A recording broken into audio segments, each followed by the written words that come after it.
للواحد الفرد لم يولد ولم يلد كل شفيع من الرحمن من زلني وامن علي بما لا كان في خلدي يا سيدي يا رسول الله خذ بيدي ما لي سواك ولا قلبي على أحدي واعلموا أن سيدنا محمد صلى الله عليه وسلم ബഹുമാനാദരവുകൾ നിറഞ്ഞ ഉസ്താദുമാർ,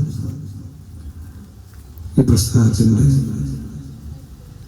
പ്രവർത്തകർ, നേതാക്കൾ, എൻ്റെ ശബ്ദം ശ്രമിക്കുന്ന സഹോദര സഹോദരിമാർ, അല്ലാഹു റബ്ബുൽ ഇസ്സത്ത് അവൻ പൊരുത്തപ്പെട്ട അമലാക്കി നമ്മുടെ മജ്ലിസ് നമ്മിൽ നിന്ന് ഖബൂലാക്കട്ടെ. ഈ മജ്ലിസിന്റെ ഹക്ക് ജാഹ് ബറക്കത്ത് കൊണ്ട്, പരിശുദ്ധമായ റജബ് മാസത്തിന്റെ ഹക്ക് ജാഹ് ബറക്കത്ത് കൊണ്ട് അല്ലാഹു സുബ്ഹാനഹു വ തആല നമ്മുടെ സർവ്വ ദോഷങ്ങളും വിട്ടുപുറത്ത് മാപ്പാക്കി തരട്ടെ. ശിഷ്ട ജീവിതം അല്ലാഹുവിന്റെ ത്വഅത്തിലായി അവൻ അറിഞ്ഞുകൊണ്ട് ഇബാദത്ത് ചെയ്തവന്റെ പൊരുത്തം സമ്പാദിച്ച് അവസാനം ഈമാൻ സലാമത്തായി മൗത്തായി പോകാനുള്ള തൗഫീഖ് നമുക്കും നമ്മെ സ്നേഹിക്കുന്നവർക്കും അല്ലാഹു നൽകി അനുഗ്രഹിക്കട്ടെ. പരിശുദ്ധ ദീനിന് അഹ്ലുസുന്നത്തി വൽ ജമാഅത്തിന്റെ ആശയാദർശത്തിൽ ഉറച്ചു നിന്നുകൊണ്ട് പരിശുദ്ധ ദീനിന് ആത്മാർത്ഥമായി ഖിദ്മത്ത് ചെയ്യാനുള്ള തൗഫീഖും തൗഖത്തും ഹിമ്മത്തും തൗഫീഖും അല്ലാഹു നമുക്കും ബന്ധപ്പെട്ടവർക്കും നൽകി അനുഗ്രഹിക്കട്ടെ. അല്ലാഹു ഈ മജ്ലിസ് നമ്മിൽ നിന്ന് ഖബൂലാക്കട്ടെ ബിറഹ്മതിക യാ അർഹമർ റഹീമീൻ. ബഹുമാനികളെ, SKSSF സഹചാരി അതിൻ്റെ വാർഷികത്തിൻ്റെ ഭാഗമായിട്ടാണ് നമ്മളിവിടെ ഒരുമിച്ച് കൂടിയിട്ടുള്ളത്. വളരെ അർത്ഥഗാംഭീര്യമുള്ള ഉപദേശങ്ങൾ നിങ്ങൾ കേട്ടു. ബഹുമാനപ്പെട്ട ഇസ്ഹാഖ് ഫൈസി ഉസ്താദിന്റെ ഭക്തിസാന്ദ്രമായ ദുആഇന് സദസ്സ് സാക്ഷ്യം വഹിച്ചു. അൽഹംദുലില്ലാഹ്, ഒരുപാട് ഉസ്താദുമാരെ കൊണ്ട്, ഒരുപാട് പ്രവർത്തകരെ കൊണ്ട് ധന്യമായ സദസ്സാണ് നമ്മുടെ സദസ്സ്. ഇൻഷാ അല്ലാഹ് ഏതാനും ചില വാക്കുകൾ മാത്രം പറഞ്ഞ് ഇൻഷാ അല്ലാഹ് ഞാൻ അവസാനിപ്പിക്കും. അല്ലാഹു തൗഫീഖ് നൽകട്ടെ. നമ്മളൊക്കെ മനുഷ്യരാണ്. നമുക്കൊക്കെ ഓരോ താല്പര്യങ്ങളുണ്ട്. നാം ഇഷ്ടപ്പെടുന്നത് എപ്പോഴും നമ്മുടെ കൂടെ ഉണ്ടാവണം എന്നാണ് നമ്മുടെയൊക്കെ താല്പര്യം. ഞാൻ എന്നോട് ചോദിച്ചാൽ എനിക്ക് ഏറ്റവും കൂടുതൽ ഇഷ്ടം ആരോടാണ്, അല്ലെങ്കിൽ എനിക്ക് ഏറ്റവും ഇഷ്ടപ്പെട്ടത് ഏതാണ് എന്ന് ചോദിച്ചാൽ ചിലപ്പോൾ ചില വ്യക്തികളെയാകാം, അതല്ലെങ്കിൽ വേറെ ചിലതാകാം. ഓരോ ആളുകളോടും നിനക്ക് ഏറ്റവും ഇഷ്ടപ്പെട്ടത് ഏത്, നിന്റെ ഏറ്റവും ഇഷ്ടപ്പെട്ടത് ഏതെന്ന് ചോദിച്ചാൽ അവർക്ക് പറഞ്ഞു തരാൻ ഉമ്മയുണ്ടാകും, ഉപ്പയുണ്ടാകും, ഉസ്താദുണ്ടാകും, പ്രിയപ്പെട്ടവരുണ്ടാകും, പലതിനെയും ചൂണ്ടിക്കാണിക്കാൻ അവർക്കുണ്ടാകും. അതേ സമയത്ത് നിന്റെ ഏറ്റവും വലിയ ശത്രു ആരാണെന്ന് ചോദിച്ചാൽ നമുക്ക് പല ഭാഗത്തേക്കും കറങ്ങും. ഏറ്റവും വലിയ ശത്രു എന്റെ പേരന്റെ അപ്പുറത്തുള്ള അയൽവാസിയാണോ, അവൻ നമുക്ക് പാര വെക്കുന്നുണ്ടോ, അല്ല മൂത്തച്ഛനാണോ, ഇളയച്ഛനാണോ, അതല്ല മൂത്തച്ഛിയാണോ, ഇളയച്ചിയാണോ, അമ്മായിമ്മയാണോ, അമ്മോഷനാണോ, പല ഭാഗത്തും നമ്മളെ ചിന്ത പോകും. ആരാണ് എന്റെ ഏറ്റവും വലിയ ശത്രു, ആരാണ് എന്നെ അവസരം കിട്ടിയാൽ എന്നെ തരം താഴ്ത്താൻ ആരാണ് ശ്രമിച്ചുകൊണ്ടിരിക്കുന്നത്. എന്നാൽ അത്തരം ചില കാര്യങ്ങളിലേക്ക് വെളിച്ചം വീശിയിട്ട് ഇൻഷാ അല്ലാഹ് ഞാൻ അവസാനിപ്പിക്കും. നമ്മുടെ ഏറ്റവും വലിയ ശത്രു, നമ്മുടെ ഏറ്റവും വലിയ ശത്രു അത് പുറത്തേക്കൊന്നും നമുക്ക് ചിന്തിക്കാനില്ല. നമ്മുടെ വീട് വിട്ട് പുറത്തേക്ക് ചിന്തിക്കേണ്ടതില്ല, നമ്മളെ ശരീരം വിട്ട് പുറത്തേക്ക് ചിന്തിക്കേണ്ടതില്ല. നമ്മുടെ ഏറ്റവും വലിയ ശത്രു പരിശുദ്ധമായ ഖുർആൻ തന്നെ സൂചിപ്പിക്കുന്നുണ്ട്. അൽയൗമ നഖ്തിമു അലാ അഫ്വാഹിഹിം വതുകല്ലിമുനാ ഐദീഹിം വതുകല്ലിമുനാ അലാ ഐദീഹിം വതശ്ഹദു അർജുലുഹും ബിമാ കാനൂ യക്സിബൂൻ. പരിശുദ്ധമായ ഖുർആനിലെ യാസീൻ സൂറത്തിലൂടെ അല്ലാഹു സുബ്ഹാനഹു വ തആല നമ്മെ ഓർമ്മപ്പെടുത്തുകയാണ്. ഈ ലോകത്ത് നിന്ന് യാത്ര പറഞ്ഞ് നമ്മൾ ഈ ഐഹികമായ ലോകത്തോട് യാത്ര പറഞ്ഞ് നമ്മൾ പാരത്രിക ലോകത്തേക്ക് ചെല്ലുന്ന സമയം, അല്ലാഹുവിന്റെ കോടതിയിൽ നമ്മൾ സാക്ഷിയാകുന്ന സമയത്ത് എനിക്കെതിരെ സാക്ഷി പറയാൻ കടന്നു വരുന്നത്, എനിക്കെതിരെ റബ്ബിനോട് അപരാധം പറയാൻ കടന്നു വരുന്നത് എന്റെ അയൽവാസിയല്ല, എന്റെ പ്രിയപ്പെട്ടവരല്ല, എനിക്ക് വേണ്ടി ദുനിയാവിൽ ശത്രുത വെച്ചവരല്ല.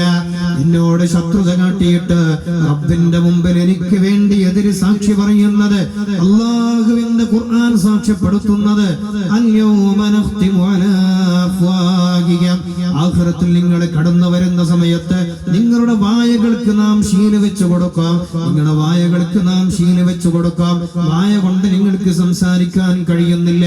ദുനിയാവിൽ ജീവിക്കുന്ന കാലത്ത് വഴിവിട്ട പാതയിലൂടെ ജീവിതം നയിച്ച മനുഷ്യനാണ് ഈ മനുഷ്യൻ. നാളെ ആഖിറത്തിൽ വരുമ്പോ അവന്റെ വായകൾക്ക് അല്ലാഹു ശീല വെച്ചിട്ടുണ്ട്. ആ ശീല വെച്ചത് കാരണം അവന്റെ നാവ് കൊണ്ട് പിന്നെ സംസാരിക്കാൻ കഴിയുന്നില്ല. അവന്റെ രണ്ട് കയ്യും ഇതാ അവനിക്കെതിരെ സാക്ഷി പറയുകയാണ്. പടച്ച റബ്ബേ, ഈ മനുഷ്യന് ദുനിയാവിൽ ജീവിച്ചിരുന്ന കാലത്ത് ഇന്ന രൂപത്തിലൊക്കെ ജീവിച്ചിട്ടുണ്ട്. അല്ലാഹ് രഹസ്യമായി ഇന്നതൊക്കെ അദ്ദേഹം ചെയ്തിട്ടുണ്ട്. രഹസ്യമായി ആരും കാണാതെ രഹസ്യമായി ഉള്ളറയിൽ പോയിക്കൊണ്ട് അദ്ദേഹം പലതും ചെയ്തിട്ടുണ്ട്. ഞാൻ സാക്ഷിയാണെന്ന് അദ്ദേഹത്തിന്റെ കൈകൾ സംസാരിക്കുമ്പോ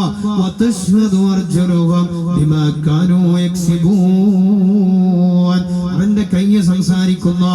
അവനക്കെതിരെ സാക്ഷി പറയാൻ അവന്റെ രണ്ട് കാലും റബ്ബിന്റെ മുമ്പിൽ സാക്ഷി പറയുമെന്ന് അല്ലാഹുവിന്റെ പരിശുദ്ധ ഖുർആൻ. നമ്മുടെ ഏറ്റവും വലിയ ശത്രു നമ്മൾ തന്നെയാണ്. പുറത്തേക്കൊന്നും ചിന്തിക്കണ്ട. ഈ കാണുന്ന ശരീരത്തിന്റെ വ്യാമോഹത്തിനനുസരിച്ച്, ശരീരത്തിന്റെ താല്പര്യത്തിനനുസരിച്ച് ജീവിതം ചിട്ടപ്പെടുത്തിയവനാണെങ്കിൽ റബ്ബിന്റെ മുമ്പിലേക്ക് നമ്മൾ കടന്നു വരുന്ന സമയത്ത് ഇതേ ശരീരം തന്നെയാണ് അല്ലാഹുവിനോട് നമുക്കെതിരെ സാക്ഷി പറയാൻ കടന്നു വരുന്നതെന്ന ബോധ്യവും നമുക്കുണ്ടാവണം. ഏത് സമയത്തും എന്റെ ശരീരം എനിക്കെതിരെ സാക്ഷി പറയുമെന്ന ബോധത്തോടു കൂടിയായിരിക്കണം നമ്മുടെ പ്രവർത്തനങ്ങള്. നമ്മുടെ ശരീരമാണ് ഏറ്റവും വലിയ ശത്രു. അത് തന്നെയാണ് നമ്മളെ പിഴപ്പിക്കുന്നത്. അത് തന്നെയാണ് നമ്മുടെ ദുനിയാവും നാളെ ആഖിറവും നഷ്ടപ്പെടുത്തുന്നത്. അല്ലാഹുവിന്റെ ഹബീബ് പഠിപ്പിക്കുകയാണ്, ഒരു മനുഷ്യൻ പ്രഭാതത്തിലേക്ക് ഓരോ ദിവസവും കിടന്നുറങ്ങി പ്രഭാതത്തിൽ അവൻ ഉണരുന്ന സമയത്ത്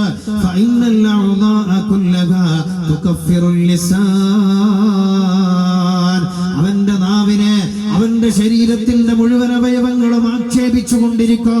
അവന്റെ കൈ അവന്റെ നാവിനെ ആക്ഷേപിക്കുന്നുണ്ട്, അവന്റെ കാല് അവന്റെ നാവിനെ ആക്ഷേപിക്കുന്നുണ്ട്, അവന്റെ കണ്ണ് അവന്റെ നാവിനെ ആക്ഷേപിക്കുന്നുണ്ട്. അവന്റെ ശരീരത്തിലുള്ള സർവ്വ അവയവങ്ങളും അവന്റെ നാവിനെ ആക്ഷേപിച്ചുകൊണ്ട് പറയുമത്രേ,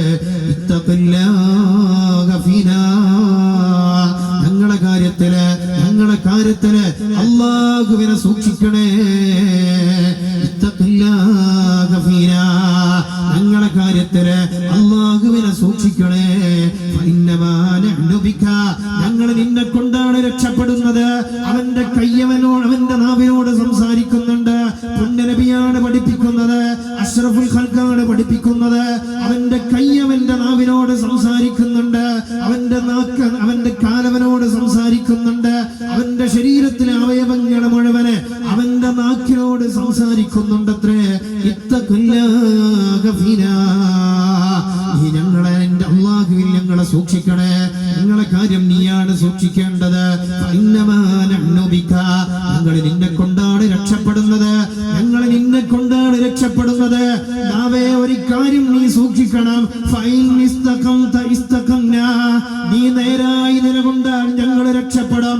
അന്യന്റെ കുറ്റം കണ്ടെത്താതെ, അന്യനെ ആക്ഷേപിക്കാതെ, അന്യനെ പരിഹസിക്കാതെ, അന്യനെ വേദനിപ്പിക്കാതെ നല്ല രൂപത്തിൽ നീ നിലനിന്നാല് ഞങ്ങളും അതുവഴി രക്ഷപ്പെടും. അതുകൊണ്ട് നീ ഞങ്ങളെ അല്ലാഹുവിൽ ഞങ്ങളുടെ കാര്യത്തിൽ സൂക്ഷിക്കണേ. നീ എങ്ങാനും വളഞ്ഞ രൂപത്തിലാണ് ജീവിക്കുന്നതെങ്കിൽ അന്യന്റെ ന്യൂനതകൾ കണ്ടുകൊണ്ട്, അന്യനെ വേദനിപ്പിച്ചുകൊണ്ട്, അന്യനെ പരിഹസിച്ചുകൊണ്ട്, അന്യനെ പൊതുസമൂഹത്തിനിടയിൽ ആക്ഷേപിച്ചുകൊണ്ട് നീ അങ്ങനെയാണ് ഒരു ദിവസം ദിവസം ചെലവഴിക്കുന്നതെങ്കിൽ അതുവഴി ഞങ്ങളും നശിച്ചു പോകുന്നവേ. അതുകൊണ്ട് അവന്റെ ശരീരത്തിലുള്ള മുഴുവൻ അവയവങ്ങളെ നാവിനോട് പറയുമെന്ന് അഷ്റഫുൽ ഖൽഖ് മുഹമ്മദ് മുസ്തഫ സല്ലല്ലാഹു അലൈഹി വസല്ലം. നാവാണ് അധിക ആളുകളെയും നരകത്തിലേക്ക് കൊണ്ടുപോകുന്നത്. അവന്റെ നാവാണ് അധിക ആളുകളെയും നരകത്തിലേക്ക് കൊണ്ടുപോകുന്ന അവയവം അത് നാവാണ്. അതുകൊണ്ടാണ് ശരീരത്തിലെ മറ്റുള്ള അവയവങ്ങള് അവന്റെ നാവിനോട് ഇത്ര കർശനമായിട്ട് ഓരോ പുലരിയിലും നേരം പുലരുന്ന സമയത്ത് അവന്റെ നാവിനോട് അവയവങ്ങൾ പറയുമെന്ന് പുണ്യപ്രവാചകർ മുഹമ്മദ് മുസ്തഫ സല്ലല്ലാഹു അലൈഹി വസല്ലം അതുകൊണ്ടാണ് പഠിപ്പിച്ചത്. നാവ് അത് അധിക ആളുകളെയും നരകത്തിലേക്ക് കൊണ്ടുപോയി ഇടുന്ന അവയവം നാവാണ്. നബിയുടെ അടുക്കൽ വന്നിട്ട് നബിയുടെ സവിധം വന്നിട്ട് ഒരു സഹാബത്ത് പറഞ്ഞു കൊടുക്കുന്ന നബിയെ, ഒരു സ്ത്രീയെ കുറിച്ച് പരിചയപ്പെടുത്തുന്നുണ്ട്. ഇന്നാലിന്റെ നാട്ടിലുള്ള ഒരു സ്ത്രീ, ഇന്നാലിന്റെ നാട്ടിലുള്ള ഒരു സ്ത്രീ നല്ലവണ്ണം ഇബാദത്ത് ചെയ്യുന്ന ഒരു സഹോദരിയാണ്. ആ സഹോദരി തന്റെ അയൽവാസികൾക്ക് പ്രയാസമുണ്ട്.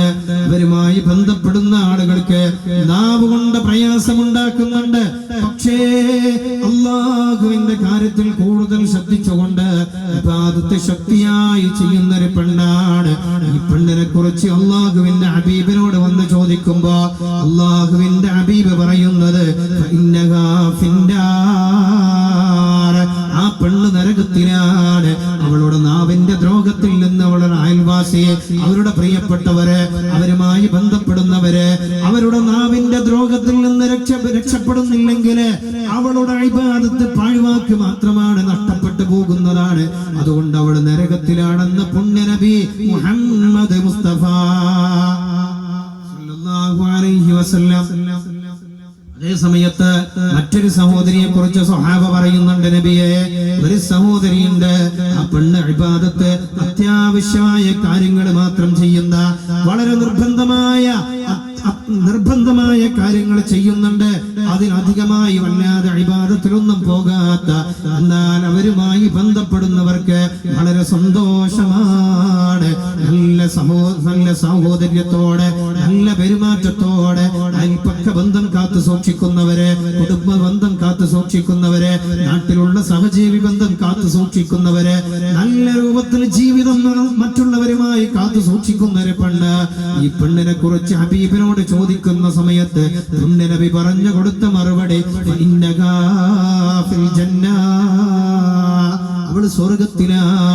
അവൾ സ്വർഗത്തിലാണെന്ന് പുണ്യനബി മുഹമ്മദ് മുസ്തഫ സല്ലല്ലാഹു അലൈഹി വസല്ലം. അതുകൊണ്ടാണ് ഞാൻ പറഞ്ഞത്, അധിക ആളുകളെയും നരകത്തിലേക്ക് കൊണ്ടുപോകുന്ന അവയവം അവന്റെ നാവാണ്. അപ്പൊ എന്നെ നരകത്തിലേക്ക് കൊണ്ടുപോകുന്നത് എന്റെ നാവാണ്. അതുകൊണ്ട് എന്റെ ഏറ്റവും വലിയ ശത്രു അതെന്റെ നാവ് തന്നെയാണ്. അതിനെ നിലക്ക് നിർത്തിയില്ല എങ്കിൽ നമ്മുടെ വഴി, നമ്മുടെ ദുനിയാവും ആഖിറവും നഷ്ടപ്പെട്ടു പോകും. നമ്മുടെ ഏറ്റവും വലിയ ശത്രു നമ്മുടെ അവയവങ്ങൾ തന്നെയാണ്. തിരിച്ചറിവാണ് പ്രധാനം.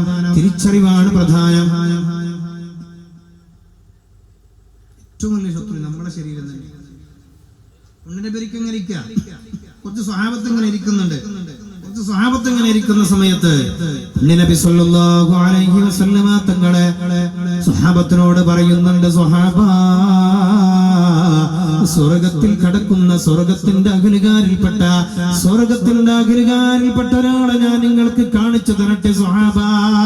ഈ സമയം സ്വഹാബ പറഞ്ഞു, നബിയെ, അതേ നബിയെ, കാണണം, സ്വർഗത്തിന്റെ അകലുകാരനാണ്, സ്വർഗം അയാൾക്ക് ഉറപ്പാണ്. അതുകൊണ്ട് സ്വർഗത്തിന്റെ അകലുകാരൻ എനിക്ക് കാണണം, നിങ്ങൾക്ക് കാണണം. സ്വഹാബത്ത് പുണ്യനബിയോട് പറയുമ്പോ ഇതാ അടുത്തതായി മജ്ലിസിലേക്ക് കടന്നു വരുന്ന മനുഷ്യന് അദ്ദേഹം സ്വർഗത്തിന്റെ അകലുകാരനാണ്. അടുത്തതായി മജ്ലിസിലേക്ക് ആരാണോ വരുന്നത് അയാൾ സ്വർഗത്തിന്റെ അകലുകാരനാണ്. സ്വഹാബത്ത് ഇങ്ങനെ കൗതുകത്തോടെ കാത്തു നിന്നു. അപ്പോഴതാ ഒരു പാവപ്പെട്ട ഒരു സ്വഹാബി ഇങ്ങനെ കടന്നു വരുന്നുണ്ട്. ആളുകളുമായി വല്ലാത്ത ഇടപെടാനൊന്നും പോകാറില്ലാത്ത, അത്യാവശ്യമായി അദ്ദേഹത്തിന്റെ കാര്യത്തിന് മാത്രം അങ്ങാടിയിൽ പോയി നിൽക്കാറുള്ള, അദ്ദേഹത്തിന്റെ കുടുംബത്തെ പോറ്റാൻ വേണ്ടി നിത്യജോലിക്ക് പോകുന്ന ഒരു പാവപ്പെട്ട ഒരു സ്വഹാബിയാണ്. ഈ സ്വഹാബിയാണ് കടന്നു വരുന്നത്. ആളുകൾ ഇങ്ങനെ ആശ്ചര്യത്തോടെ അദ്ദേഹത്തെ നോക്കി നിന്നു. അന്നത്തെ സദസ്സ് പിരിഞ്ഞു പോയി. രണ്ടാമത്തെ ദിവസവും അതാ സ്വഹാബത്ത് ഇങ്ങനെ പുണ്യനബിയുടെ ചാരിങ്ങനെ ഇരിക്കുന്ന സമയത്ത് വീണ്ടും പുണ്യനബി പറയുന്നു, സ്വഹാബാ, സ്വർഗത്തിന്റെ അകലുകാരിൽപ്പെട്ട ഒരാളെ ഞാൻ നിങ്ങൾക്ക് കാണിച്ചു തരട്ടെ സ്വഹാബാ. സ്വഹാബത്ത് ആശ്ചര്യത്തോടെ പറഞ്ഞു, പറയാ, അതേ യാ റസൂലല്ലാഹ്, സ്വർഗത്തിന്റെ അകലുകാരനാണല്ലോ, അയാൾക്ക് സ്വർഗം ഉറപ്പാണല്ലോ. ഈ സമയത്ത് പുണ്യനബി പറയുന്നു, നിങ്ങൾ ഇരിക്കുന്ന മജ്ലിസിലേക്ക് അടുത്തതായി കടന്നു വരുന്ന മനുഷ്യനെ, അയാള് സ്വർഗത്തിന്റെ അകലുകാരനാണ്, സ്വഹാബത്ത് ആശ്ചര്യത്തോടെ കാത്തു നിൽക്കുകയാണ്. രണ്ടാമത്തെ ദിവസവും ഈ പാവപ്പെട്ട സ്വഹാബിയാണ് കടന്നു വരുന്നത്. ഒന്നാമത്തെ ദിവസം കഴിഞ്ഞു. രണ്ടാമത്തെ ദിവസവും ഈ സ്വഹാബി കടന്നു വന്നു. ജനങ്ങൾ അദ്ദേഹത്തെ നോക്കി നിന്നു. അത്ഭുതത്തോടെ ആശ്ചര്യത്തോടെ അദ്ദേഹത്തെ നോക്കി നിന്നു. സ്വർഗത്തിന്റെ അകലുകാരനാണെന്ന് പുണ്യനബി പഠിപ്പിച്ച മനുഷ്യനാണല്ലോ. ആ മനുഷ്യനെ ആശ്ചര്യത്തോടെ നോക്കി നിന്നു. അങ്ങനെ അന്നത്തെ മജ്‌ലിസും പിരിഞ്ഞു പോയി. മൂന്നാമത്തെ ദിവസവും അവരിങ്ങനെ ഒരുമിച്ച് കൂടുന്ന സമയത്ത് പുണ്യനബി വീണ്ടും ആവർത്തിക്കുകയാണ്, സ്വഹാബാ, സ്വർഗത്തിന്റെ അകലുകാരനായ ഒരു മനുഷ്യനെ ഞാൻ നിങ്ങൾക്ക് അറിയിച്ചു തരട്ടെ. സ്വഹാബത്ത് പറഞ്ഞു, പറയാ റസൂലുള്ളാഹ്, അതെ നബിയേ, അതെ, സ്വർഗത്തിന്റെ അകലുകാരനാണല്ലോ, ഞങ്ങൾക്ക് കാണണം. വീണ്ടും അതാ ആ മനുഷ്യൻ അന്നും കടന്നു വരുന്നു. 3 ദിവസവും ഈ മനുഷ്യൻ കടന്നു വന്നപ്പോ ചില സ്വഹാബത്ത് അദ്ദേഹത്തെ പിന്തുടരാൻ വേണ്ടി തീരുമാനിച്ചു. അദ്ദേഹത്തിന്റെ കൂടെ ഒരു ദിവസം കഴിയണം. അദ്ദേഹം എന്ത് അമലാണ് ചെയ്യുന്നത്, സ്വർഗത്തിൽ കടക്കാൻ മാത്രം എന്ത് അമലാണ് അദ്ദേഹം വർദ്ധിപ്പിക്കുന്നത്, അദ്ദേഹത്തെ നിരീക്ഷിക്കാൻ വേണ്ടി ഒരു സ്വഹാബി കൂടെ കൂടുകയാണ്. അദ്ദേഹത്തിന്റെ കൂടെ രാത്രി ഒരുമിച്ചോ അദ്ദേഹത്തിന്റെ കൂടെ വീട്ടിലേക്ക് പോയി. അദ്ദേഹത്തിന്റെ കൂടെ വീട്ടിൽ ഒരുമിച്ചോ രാത്രി ഭക്ഷണം കഴിച്ചോ. അല്ലാതെ ഇബാദത്തും കാര്യങ്ങളൊന്നുമില്ല. അദ്ദേഹം അതാ ഭക്ഷണം കഴിച്ച് അല്പം സമയം കഴിഞ്ഞപ്പോ അദ്ദേഹം അതാ കിടപ്പറയിലേക്ക് പോകുന്നുണ്ട്.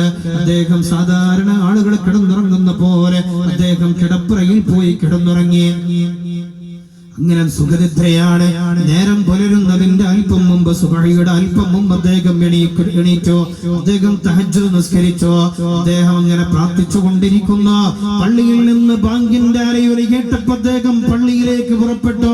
ജമാഅത്ത് നിസ്കാരത്തിൽ പങ്കെടുത്തു.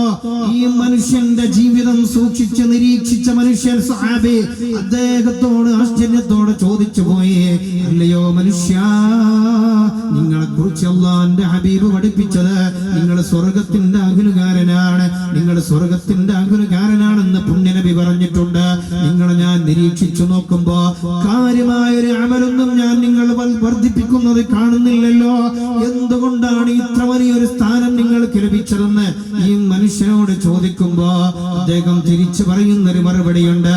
ഞാനിതാ നേരം പുലരുന്ന സമയത്ത് പള്ളിയിൽ നിന്ന് ബാങ്ക് കേൾക്കുമ്പോ നേരെ പള്ളിയിലേക്ക് പോകും, ജമാഅത്ത് നിസ്കരിക്കും. അതിനുശേഷം എന്റെ വീട്ടിലേക്ക് തിരിച്ചു വരാം. വീട്ടിലെ കാര്യങ്ങൾ കഴിഞ്ഞതിന് ശേഷം ഞാൻ ജോലിക്ക് പുറപ്പെടാം. ജോലി കഴിഞ്ഞ് എന്റെ അത്യാവശ്യ കാര്യങ്ങൾ കഴിഞ്ഞ് വീട്ടിൽ മടങ്ങി വരും. വീണ്ടും പള്ളിയിലേക്ക് പുറപ്പെടുന്നു. ആളുകളുമായി എനിക്ക് എന്റെ മനസ്സിൽ ഒരാളോടും ഒരാളോടും എന്റെ മനസ്സിൽ വെറുപ്പില്ല. ഒരാളെ കുറിച്ചും ഞാൻ മോശമായി പറയാറില്ല. ഒരാളെയും ഞാൻ വേദനിപ്പിക്കാറില്ല. ഒരാളെയും ഞാൻ വൈരാഗ്യം വെച്ച് പുലർത്താറില്ല. അവസരം കിട്ടുമ്പോ പകപോക്കാൻ വേണ്ടി ഞാൻ ഒരാളോട് വൈരാഗ്യം വെച്ച് നടക്കാറില്ല. ഇങ്ങനെ ഒരാളോട് വെറുപ്പില്ലാതെ നടന്നത് കൊണ്ടാണ് എനിക്ക് സ്വർഗത്തിന്റെ അകലുകാരനാകാൻ എന്റെ മുത്തനബി എന്നെ പറഞ്ഞതെന്ന് ഈ മനുഷ്യൻ തിരിച്ചു പറഞ്ഞെങ്കിൽ സൂക്ഷിക്കണം. നമ്മുടെ നാവാണ് നമ്മളെ സ്വർഗത്തിൽ നിന്ന് നരകത്തിലേക്ക് കൊണ്ടുപോയിടുന്നത്. നരകത്തിൽ നിന്ന് നരകത്തിലേക്ക് നമ്മെ കൊണ്ടുപോയിടാൻ നമ്മുടെ നാവിന് കഴിയുമെങ്കിൽ നാവിന് ലൈസൻസ് നമ്മൾ വെച്ചു കൊടുക്കണം. നാവിനെ നിയന്ത്രിക്കണം. നാവിനെ നിയന്ത്രിച്ചില്ല എങ്കിൽ അള്ളാഹുവിന്റെ സ്വർഗം നമുക്ക് ഹറാമായി പോകാം. അള്ളാഹുവിന്റെ നരകമായിരിക്കും നമുക്കുണ്ടാവുക. അതുകൊണ്ട് നാവിനെ സൂക്ഷിക്കണേ.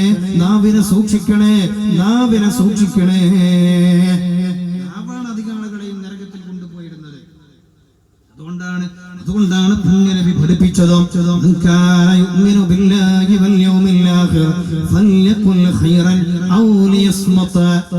ആരെങ്കിലും അല്ലാഹുവിലും അന്ത്യനാളിലും വിശ്വസിക്കുന്നുവെങ്കിൽ അവൻ നല്ലത് പറയട്ടെ, നല്ലത് പറയട്ടെ, അവന്റെ നാവ് കൊണ്ട് നല്ലത് പറയട്ടെ.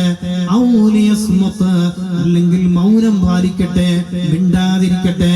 നാവ് കൊണ്ട് ഹറാമ് പറയല്ല, നാവ് കൊണ്ട് അസഭ്യം പറയല്ല, നാവ് കൊണ്ട് അന്യനെ വേദനിപ്പിക്കല്ല, നാവ് കൊണ്ട് ഒരാളെ ചീത്ത പറയല്ല, നാവ് കൊണ്ട് ഒരാൾക്ക് പ്രയാസമുണ്ടാക്കുന്ന ഒന്നും തന്നെ ചെയ്യല്ല. എന്നാൽ അല്ലാഹുവിന്റെ സ്വർഗം നിനക്ക് കരസ്ഥമാക്കാം, അല്ലാഹുവിന്റെ സ്വർഗം നിനക്ക് കരസ്ഥമാക്കാം. ഈ നാവ് കൊണ്ടാണ് നമ്മുടെ കൽബ് പോലും കടുത്തു പോകുന്നത്. ഈ നാവ് ആവശ്യത്തിനും ആവശ്യമില്ലാതെ നമ്മൾ ഉപയോഗപ്പെടുത്തുന്നു. ഈ നാവിനെ ഉപയോഗപ്പെടുത്തുന്നത് കൊണ്ടാണ് നമ്മുടെ ഹൃദയം പോലും കടുത്തു പോകുന്നത്. പുണ്യനബി പഠിപ്പിച്ചിട്ടുണ്ട്, ലാ തുക്സിറുൽ കലാം, സംസാരം അമിതമാക്കരുത്, പാകത്തിന് മതി. വെറുതെ തമാശകൾ പറഞ്ഞ് നിന്റെ സമയം നിങ്ങൾ ചെലവഴിക്കരുത്. സമയം വിലപ്പെട്ടതാണ്. അനാവശ്യമായ ചർച്ചകളിലൂടെ അനാവശ്യമായ കാര്യങ്ങൾ പറഞ്ഞുകൊണ്ട് നിന്റെ സമയം ചെലവഴിക്കില്ല. ഫൈന കസ്റത്തുൽ കലാമി ബിഗൈരി ദിക്രില്ലാഹ്, അനാവശ്യമായി നീ പറഞ്ഞ, അനാവശ്യമായി സംസാരിച്ചിരുന്നാല് അത് നിന്റെ ഹൃദയം കടുക്കാൻ കാരണമായി പോകുമെന്ന് പുണ്യ നബി മുഹമ്മദ് മുസ്തഫ സല്ലല്ലാഹു അലൈഹി വസല്ലം തങ്ങൾ പഠിപ്പിക്കുകയാണ്. അനാവശ്യമായ സംസാരം കൊണ്ട് ഹൃദയം കടുത്തു പോകും. നന്മ പറഞ്ഞ അതിന്റെ ഉള്ളിലേക്ക് കയറൂല, നന്മ പറഞ്ഞ ഹൃദയത്തിൽ കയറൂല, ഹൃദയം കടുത്തു പോകും. അനാവശ്യമായ സംസാരത്തിലൂടെ അനാവശ്യമായ സമയം ചെലവഴിച്ചാൽ ഹൃദയം കടുത്തു പോകും. എന്നാൽ ഹൃദയം കടുത്തു പോയാൽ നാളെ ആഖിറത്തിൽ വരുന്ന സമയത്ത്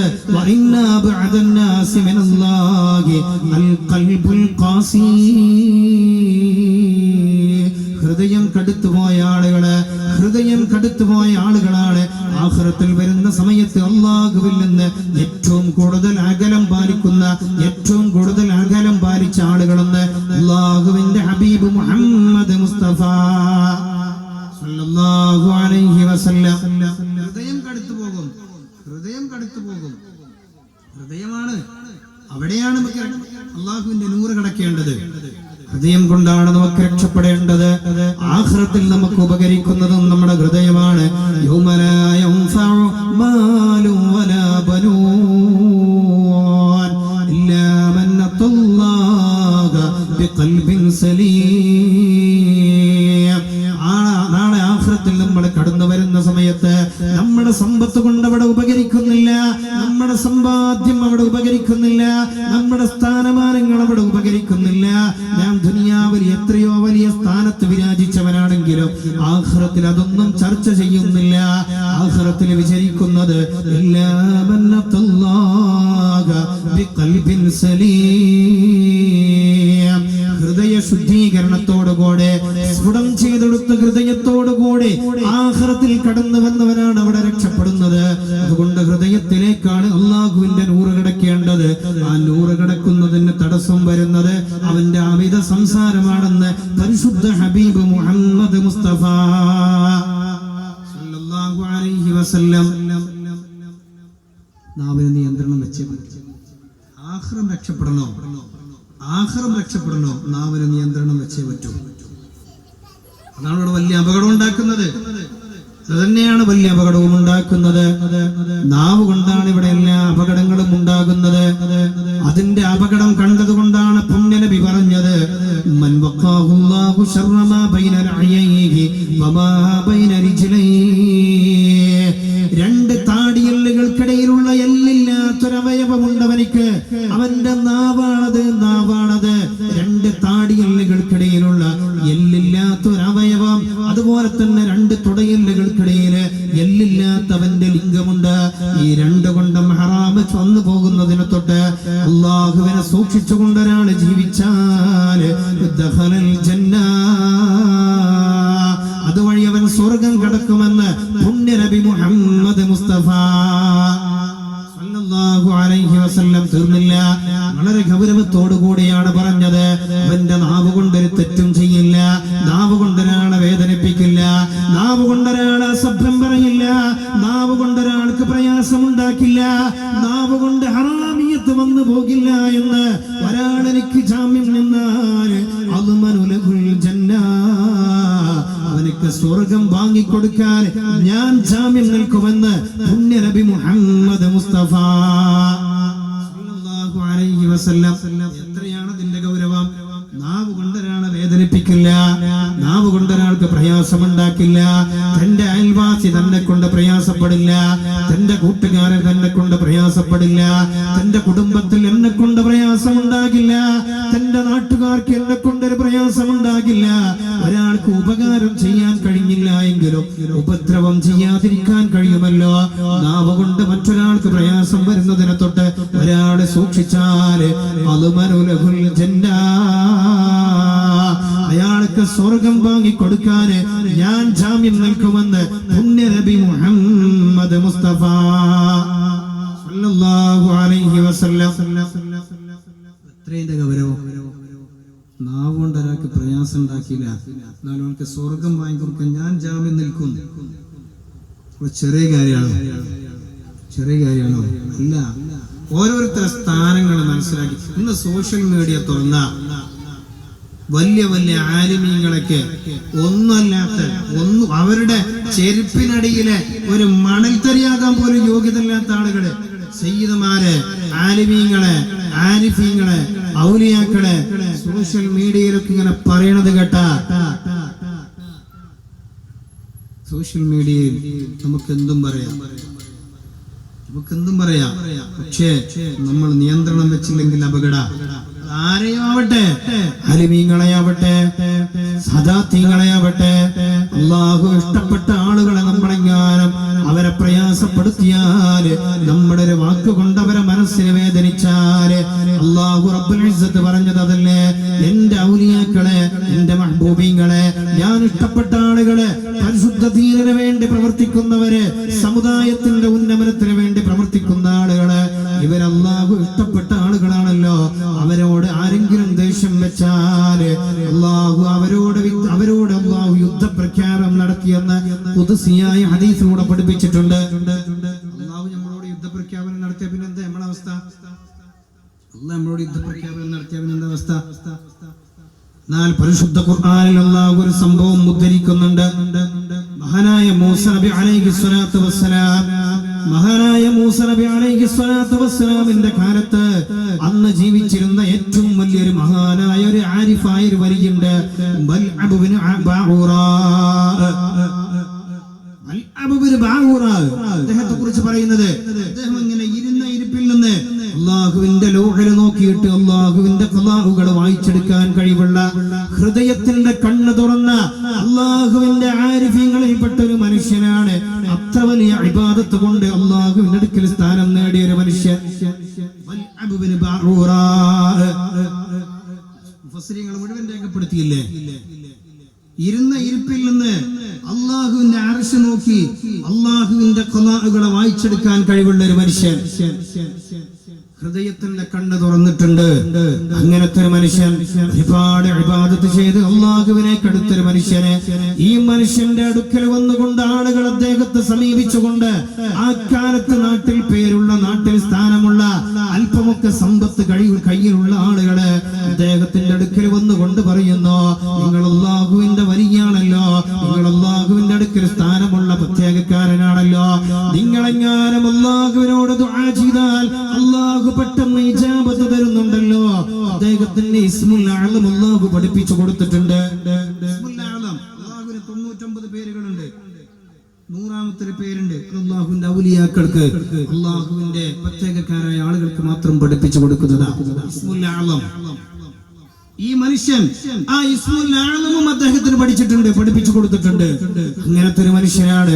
അല്ലാഹുവിന്റെ അടുക്കൽ സാമീപ്യം കിട്ടിയ ഈ മനുഷ്യന്റെ അടുക്കലേക്ക് അക്കാലത്ത് പേര് കേട്ട ആളുകള്, അക്കാലത്ത് സ്ഥാനമുള്ള ആളുകള്, സമുദായത്തിൽ അല്പമൊക്കെ നിലയും വരയുമുള്ള, അവര് പറഞ്ഞാൽ ആളുകൾ അംഗീകരിക്കുന്ന പ്രത്യേകമായ അവസ്ഥയിലുള്ള ആളുകള്, സമ്പത്ത് അല്പമൊക്കെ കയ്യിലുള്ള ആളുകള്, അവർ ഈ മനുഷ്യനെ സമീപിച്ചുകൊണ്ട് പറയുകയാണ്, നിങ്ങൾ മഹാനായ മൂസ നബിക്കെതിരെ ഒന്ന് ദുആ ചെയ്യണേ. ചെറിയ കാര്യമല്ല പറയണത്. എന്താ പറയണത്? നിങ്ങൾ മൂസ നബിക്കെതിരെ ദുആ ചെയ്യണം. നിങ്ങൾ ദുആ ചെയ്താൽ ഇജാബത്ത് കിട്ടും. നിങ്ങൾ ദുആ ചെയ്താൽ ഇജാബത്ത് കിട്ടും. നിങ്ങൾക്ക് അല്ലാഹു ഇജാബത്ത് തരും എന്ന് ഉറപ്പാണ്.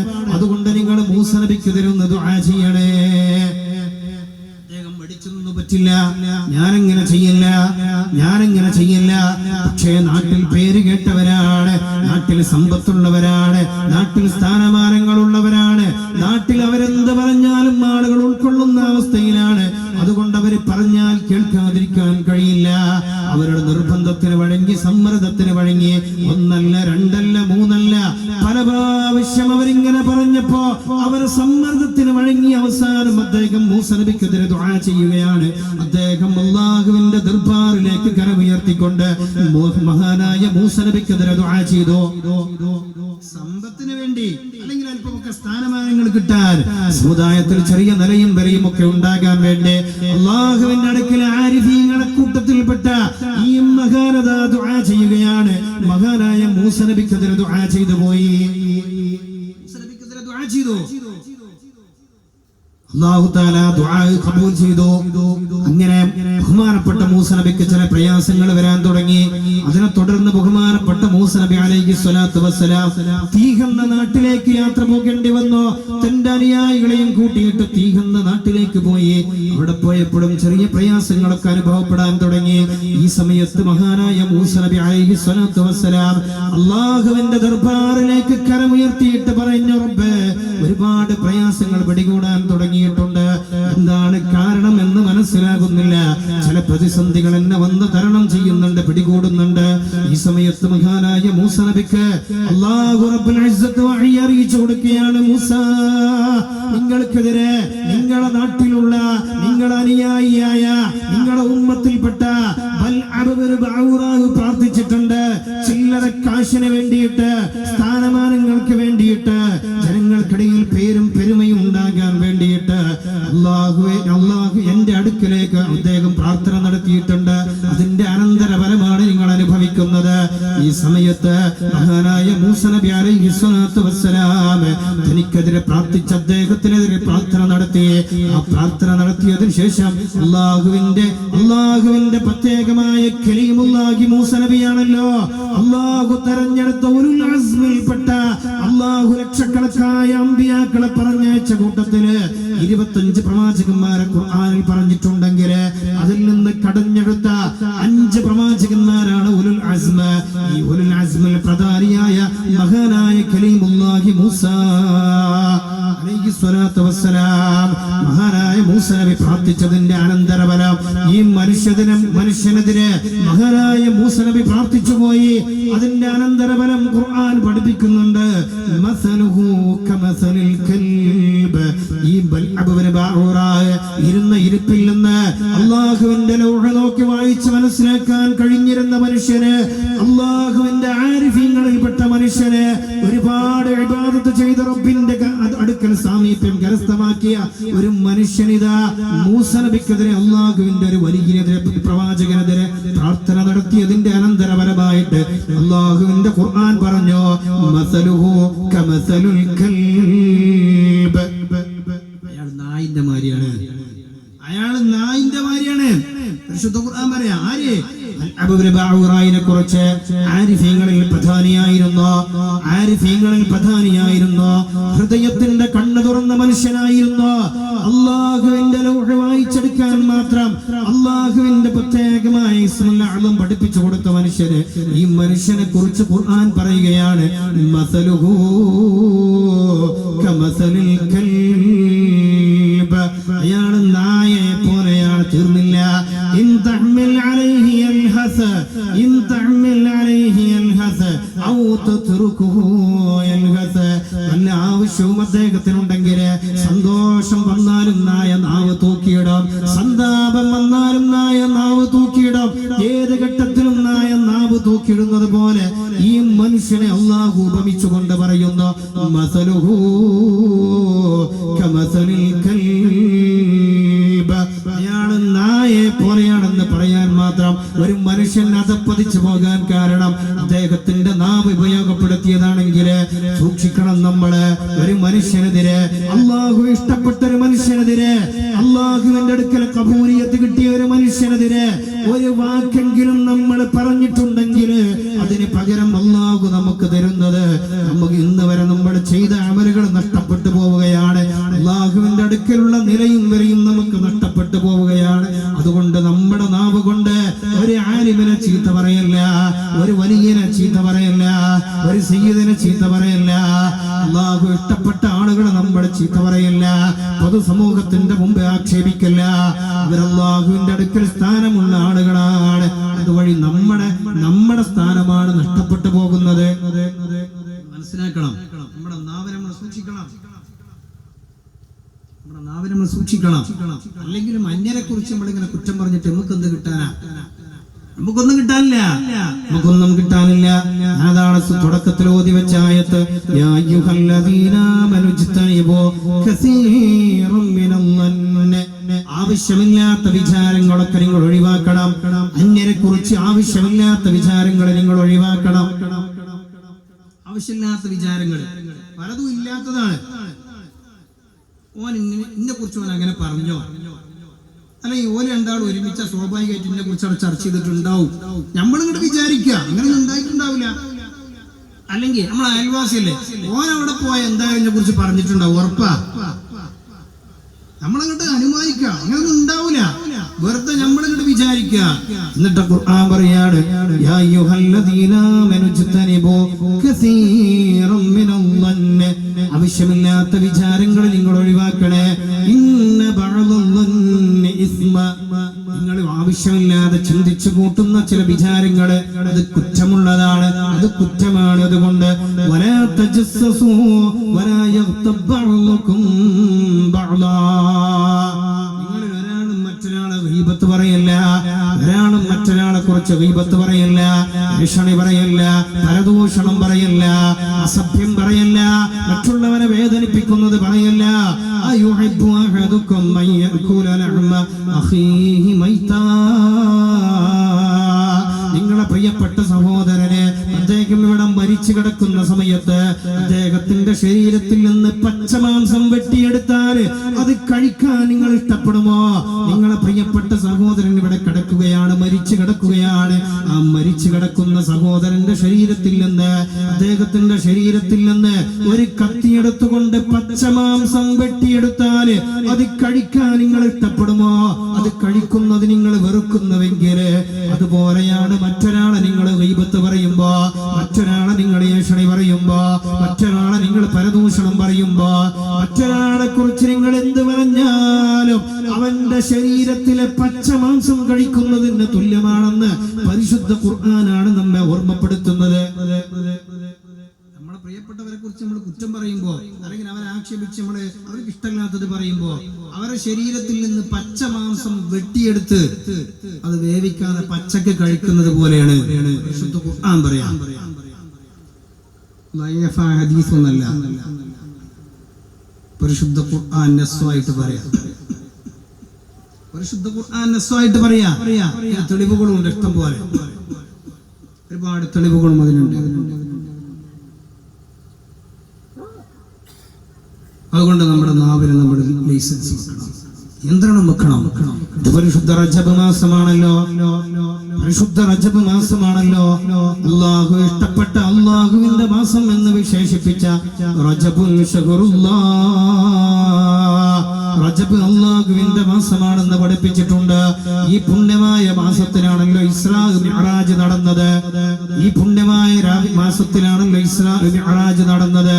ഇസ്രാ മിഅ്റാജിന്റെ രാവിലെ പുണ്യനബി പഠിപ്പിക്കുകയാണ്, ഇങ്ങനെ ആകാശ ലോകത്തിലൂടെ സഞ്ചരിച്ച് അള്ളാഹുവിന്റെ പ്രത്യേകമായ പലതും കണ്ട് അവിടെ പല അത്ഭുതങ്ങളും കാണുന്ന കൂട്ടത്തില് ഒരു കാഴ്ച അള്ളാഹുവിന്റെ ഹബീബ് കണ്ടുപോയി.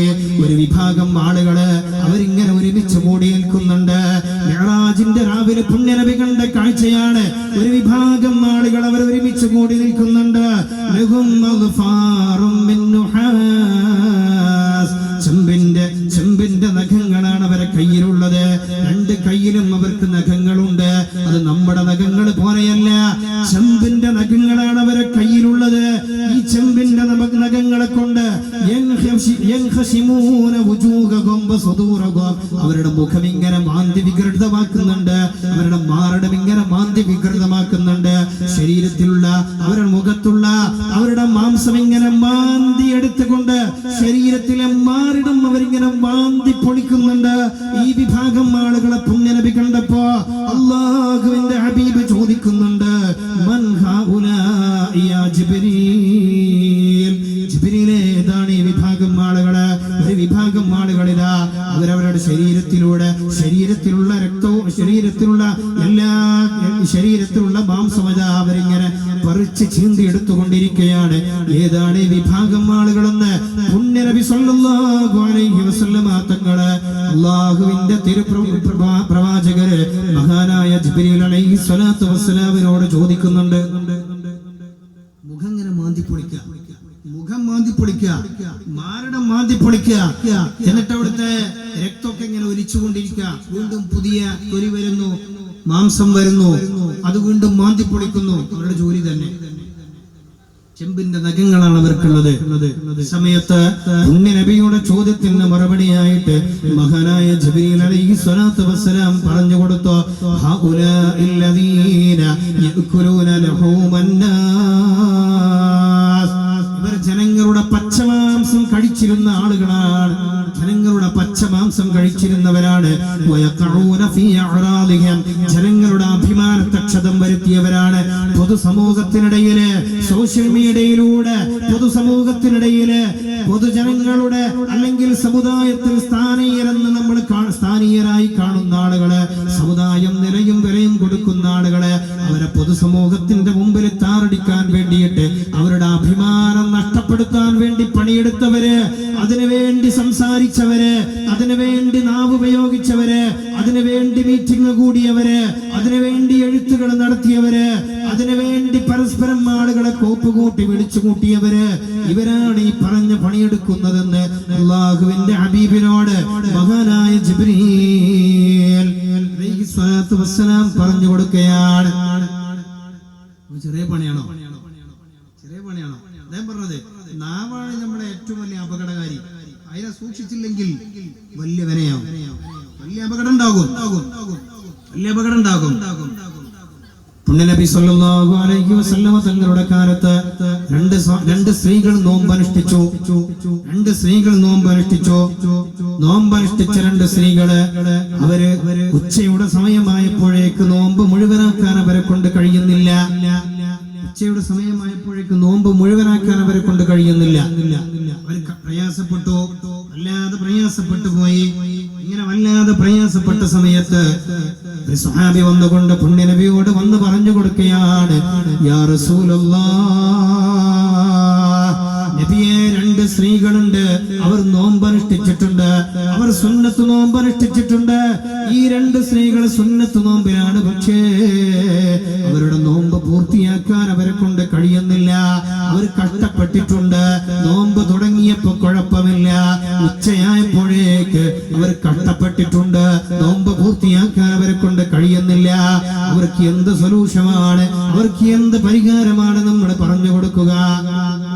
രാവിലെ നോമ്പ് നോറ്റ് തുടങ്ങിയപ്പോഴൊന്നും കുഴപ്പമില്ല, കുറച്ചു നേരം കഴിഞ്ഞു, ഉച്ചന്റെ നേരായി, അപ്പോഴേക്ക് ഇതിനകത്ത് നോമ്പ് മുഴുവനാക്കാൻ പോയിട്ട് നീച്ചു നിൽക്കാൻ കഴിയുന്നില്ല. ഈ അവസ്ഥ വന്നു.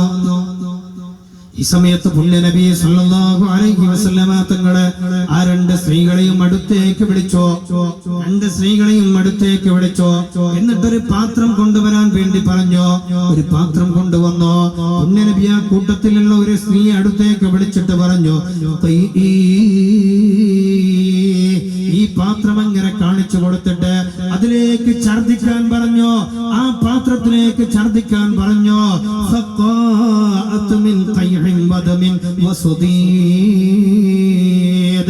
ആ പാത്രം ഇങ്ങനെ കാണിച്ചു കൊടുത്തപ്പോ ആ പാത്രത്തിലേക്ക് ഈ സഹോദരി ഛർദിക്കാൻ തുടങ്ങി. ഛർദിക്കുന്നത് എന്താ? രക്തം ഛർദിക്കുന്നുണ്ട്, ജലം ഛർദിക്കുന്നുണ്ട്, ചീഞ്ചലം ഛർദിക്കുന്നുണ്ട്. അങ്ങനെ ദുർഗന്ധം വമിക്കുന്ന ഒരുപാട് കാര്യങ്ങള് ആ പാത്രത്തിലേക്ക് ഇങ്ങനെ ഛർദിച്ചു കൊണ്ടിരുന്നു.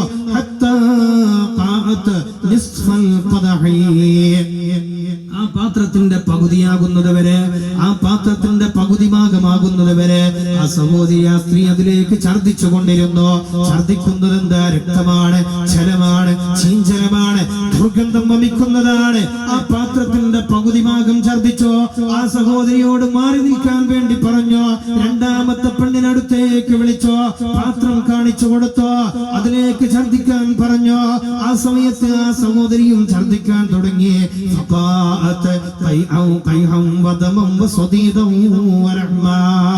മാംസ കഷ്ണം ഛർദിക്കുന്നുണ്ട്, രക്തം ഛർദിക്കുന്നുണ്ട്, ജലം ഛർദിക്കുന്നുണ്ട്. ആവശ്യമില്ലാത്ത പലതും ആ പാത്രത്തിലേക്ക് ഛർദിച്ചോ. എത്ര വരെ ഛർദിച്ചോ? ആ പാത്രം നിറയുന്നത് വരെ ഛർദിച്ചോ. ഒന്നാമത്തെ പെണ്ണ് അതിന്റെ പകുതി ഛർദിച്ചോ, രണ്ടാമത്തെ പെണ്ണും പകുതി ഛർദിച്ചോ. അങ്ങനെ ആ പാത്രം മുഴുവനായി. പിന്നെ അള്ളാന്റെ പ്രവാചകൻ പറയാണ്,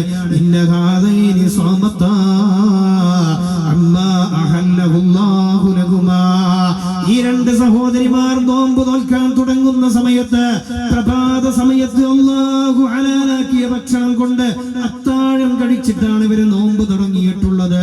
അല്ലാഹു ഹലാലാക്കി കൊടുത്ത അത്താഴം അവർ കഴിച്ചിട്ടുണ്ട്. അങ്ങനെയാണ് അവർ നോമ്പ് തുടങ്ങിയിട്ടുള്ളത്. പക്ഷേ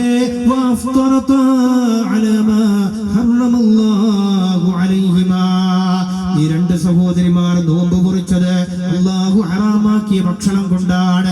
അല്ലാഹു ഹറാമാക്കിയ ഭക്ഷണം കൊണ്ടാണ്. ഈ രണ്ട് പെണ്ണുങ്ങളും നോമ്പ് കുറിച്ചത് അല്ലാഹു ഹലാലാക്കിയ ഭക്ഷണം കൊണ്ട് അത്താഴം കഴിച്ചു തുടങ്ങിയ നോമ്പ് അല്ലാഹു ഹറാമാക്കിയ ഭക്ഷണം കൊണ്ട് അവർ നോമ്പ് മുറിച്ചു എന്ന് പുണ്യനബി പഠിപ്പിച്ചു. എങ്ങനെ പറഞ്ഞു കൊടുത്തു? എന്നിട്ട് പുണ്യനബി പറയാ, ഒരു പെണ്ണ് മറ്റേ പെണ്ണിന്റെ അടുത്ത് പോയിരിക്കാം, ഒരു പെണ്ണ് മറ്റേ പെണ്ണിന്റെ അടുത്ത് പോയിരുന്നിട്ട്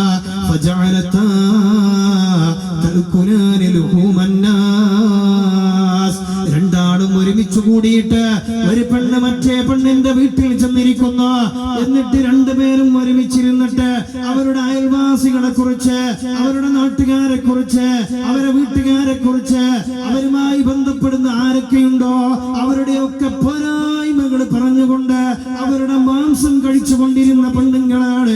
അതുകൊണ്ടാണ് അള്ളാന്റെ ഹബീബ് പറഞ്ഞത്, അള്ളാഹു ഹലാലാക്കിയ ഭക്ഷണം കൊണ്ട് നോമ്പ് എടുത്തെങ്കില്, നോമ്പ് തുടങ്ങിയെങ്കില് അള്ളാഹു ഹറാമാക്കിയ ഭക്ഷണം കൊണ്ട് അവർ നോമ്പിനെ മുറിച്ചു എന്ന് പുണ്യനബി പറഞ്ഞത്. അതുകൊണ്ടാണ് രണ്ടാൾക്കാരും ഉച്ചവരെ രാവിലെ നോമ്പ് വെച്ചിട്ട് വീട്ടിലത്തെ പണിയൊക്കെ പെരീത്തെ പണികൾ എടുക്കുമല്ലോ. ഇവര് അമ്മായിമാരെ കയറി അവിടെ മരക്കുണ്ടാവും, കെട്ടിക്കൊടുത്ത മരക്കുണ്ടാവും.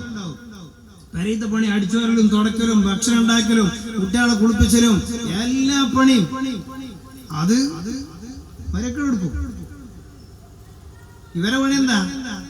ഇവരെ പണി രാവിലെ നേരം പെടുത്ത ചായ ആയിട്ടില്ലെങ്കിൽ എന്ത് ചായ എപ്പോഴും ആവാത്ത, അതിനെന്താ അത്ര സമയം എന്നൊക്കെ പറഞ്ഞിങ്ങനെ ചോദിക്കുക. ചായയും ചോറൊക്കെ ആയ അതിങ്ങനെ സമയത്ത് കഴിക്കുക.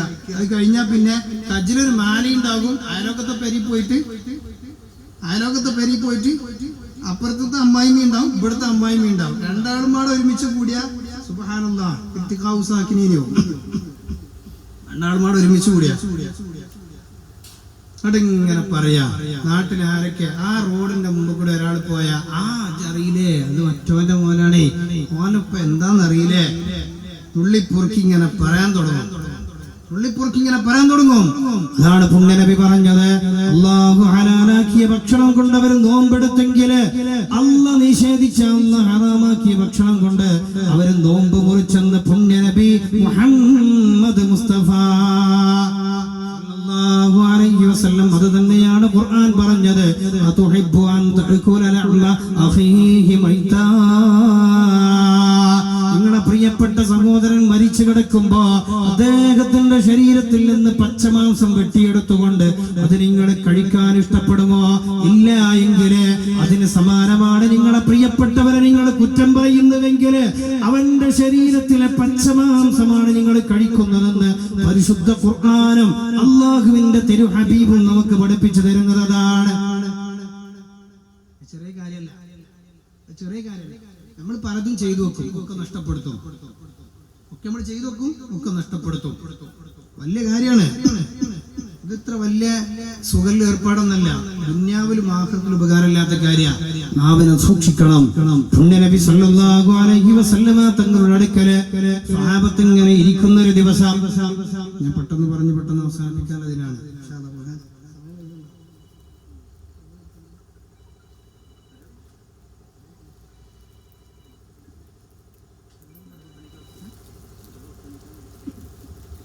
നേരം വെക്കണ്ട, നിർത്താനയക്കണം.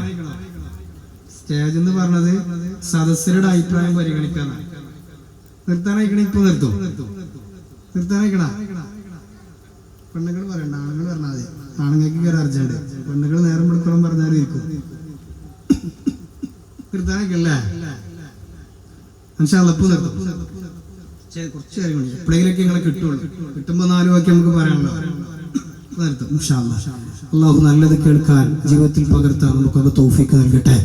ഈ ഇരിക്കുന്ന ഈ സമയം നാളെ ആഖിറത്തിൽ ഉപകരിക്കുന്ന സമയമാക്കി അള്ളാഹു തആല മാറ്റി തരട്ടെ. പരിശുദ്ധ റജബിലാണ് നമ്മൾ നിലകൊള്ളുന്നത്. അവൻ പൊരുത്തപ്പെട്ട ഒരുപാട് കാര്യങ്ങൾ ചെയ്ത് അവന്റെ പൊരുത്തം സമ്പാദിക്കാൻ അള്ളാഹു നമുക്കൊക്കെ തൗഫീഖ് നൽകട്ടെ. രണ്ട് സഹാബത്ത്, കുറച്ചാളുകൾ പുണ്യനബിയുടെ സവിധത്തിൽ ഇങ്ങനെ ഇരിക്കുന്ന സമയത്ത് മഹാനായ ജാബിർ റളിയല്ലാഹു തആല അൻഹു ആണ് ഹദീസ് റിപ്പോർട്ട് ചെയ്യുന്നത്. ബഹുമാനപ്പെട്ടവർ പറയുകയാണ്, കുന്നാ മഅൻ നബി സല്ലല്ലാഹു അലൈഹി വസല്ലം, ഞങ്ങൾ പുണ്യനബിന്റെ കൂടെ ഇങ്ങനെ ഇരിക്കുന്ന സമയത്ത് ഫറഫഅത് റീഹ ജീഫത്തിൻ മുൻതിര, വെറുപ്പുണ്ടാക്കുന്ന ദുർഗന്ധം വമിക്കുന്ന ഒരു വാസന ഇങ്ങനെ പുറപ്പെടാൻ തുടങ്ങി.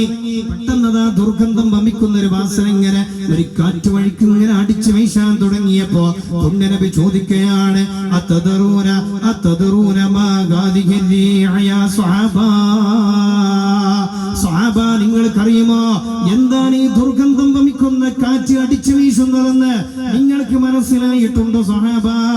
പുണ്യനബി വിശദീകരിച്ചു കൊടുക്കുകയാണ്, ഹാദിഹി റീഹുൽ ലദീന യഗ്താബൂനന്നാസ്, ഈ ദുർഗന്ധം വമിക്കുന്ന കാറ്റ് അത് നിങ്ങൾ നിസാരമായി കാണേണ്ടതില്ല. ജനങ്ങൾ പരസ്പരം അങ്ങുമിങ്ങും ഇങ്ങനെ ഏഷണി പരദൂഷണം പറയുന്നതിന്റെ ദുർഗന്ധം വമിക്കുന്ന കാറ്റാണ് വന്നുകൊണ്ടിരിക്കുന്നതെന്ന് പുണ്യനബി മുഹമ്മദ് മുസ്തഫ സല്ലല്ലാഹു അലൈഹി വസല്ലം നിങ്ങൾ പറയുകയാണ്.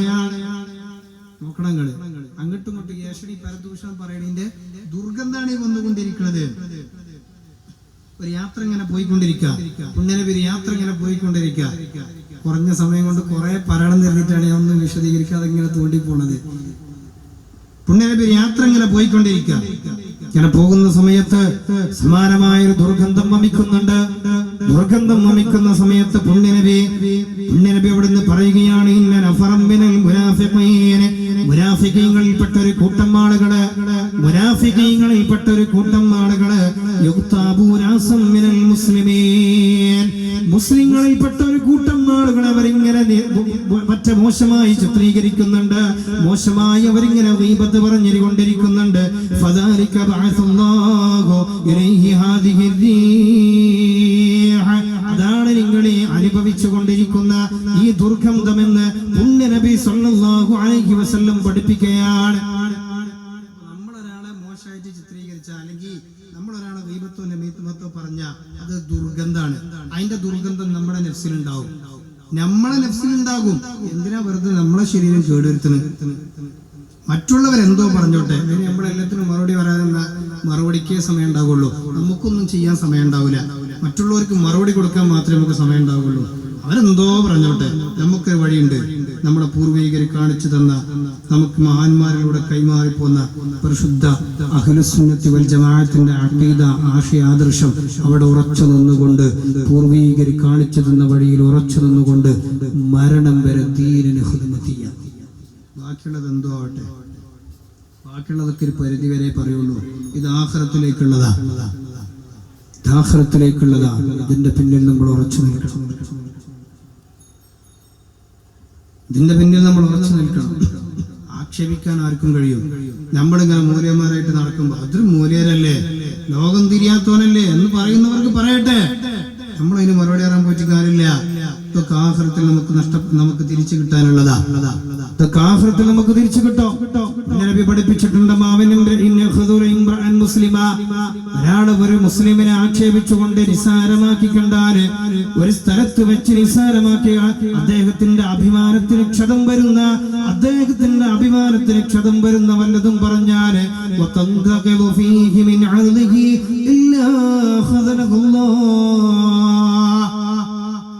ആ മനുഷ്യനെയും അല്ലാഹു നിസാരപ്പെടുത്തിയിട്ടല്ലാതെ ദുനിയാവിൽ നിന്ന്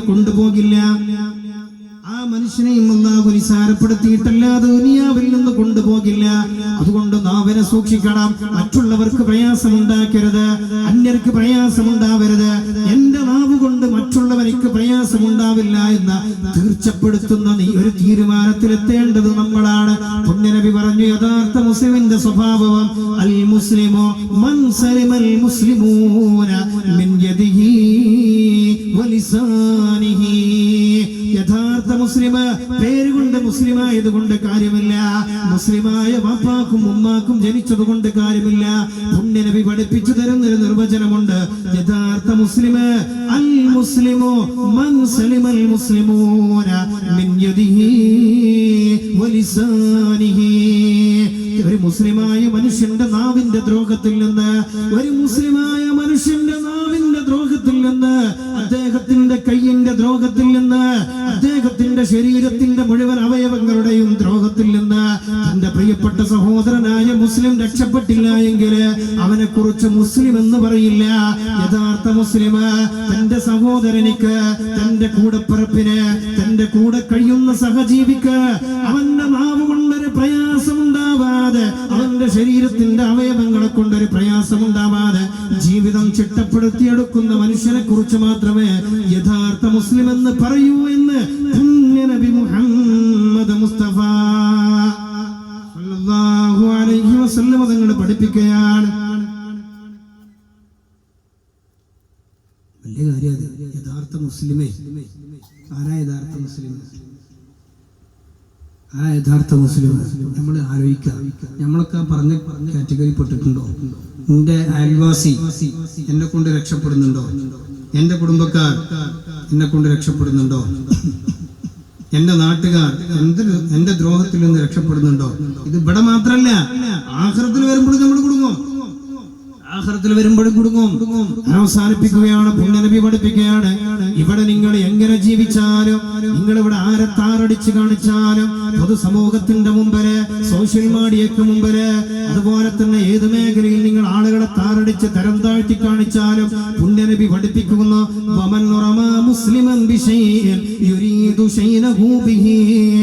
ഒരു മുസ്ലിമിന്റെ അഭിമാനം നഷ്ടപ്പെടുത്താൻ വേണ്ടിയിട്ട് ഒരു നാവവൻ ചലിപ്പിച്ചിട്ടുണ്ടെങ്കിൽ, അവന്റെ പേന ചലിപ്പിച്ചിട്ടുണ്ടെങ്കിൽ, അവന്റെ ശരീരത്തിന്റെ അവയവങ്ങൾ ചലിപ്പിച്ചിട്ടുണ്ടെങ്കിൽ, അവന്റെ സാന്നിധ്യം കൊണ്ടെങ്കിലും അതിന് സഹായം നൽകിയിട്ടുണ്ടെങ്കിൽ പുണ്യനബി പഠിപ്പിക്കുന്നു, ഹബസഹുല്ലാഹു അലാ ജിസ്രി ജഹന്നമ ഹത്താ യുഖ്രിജു മിൻമാ ഖാൽ.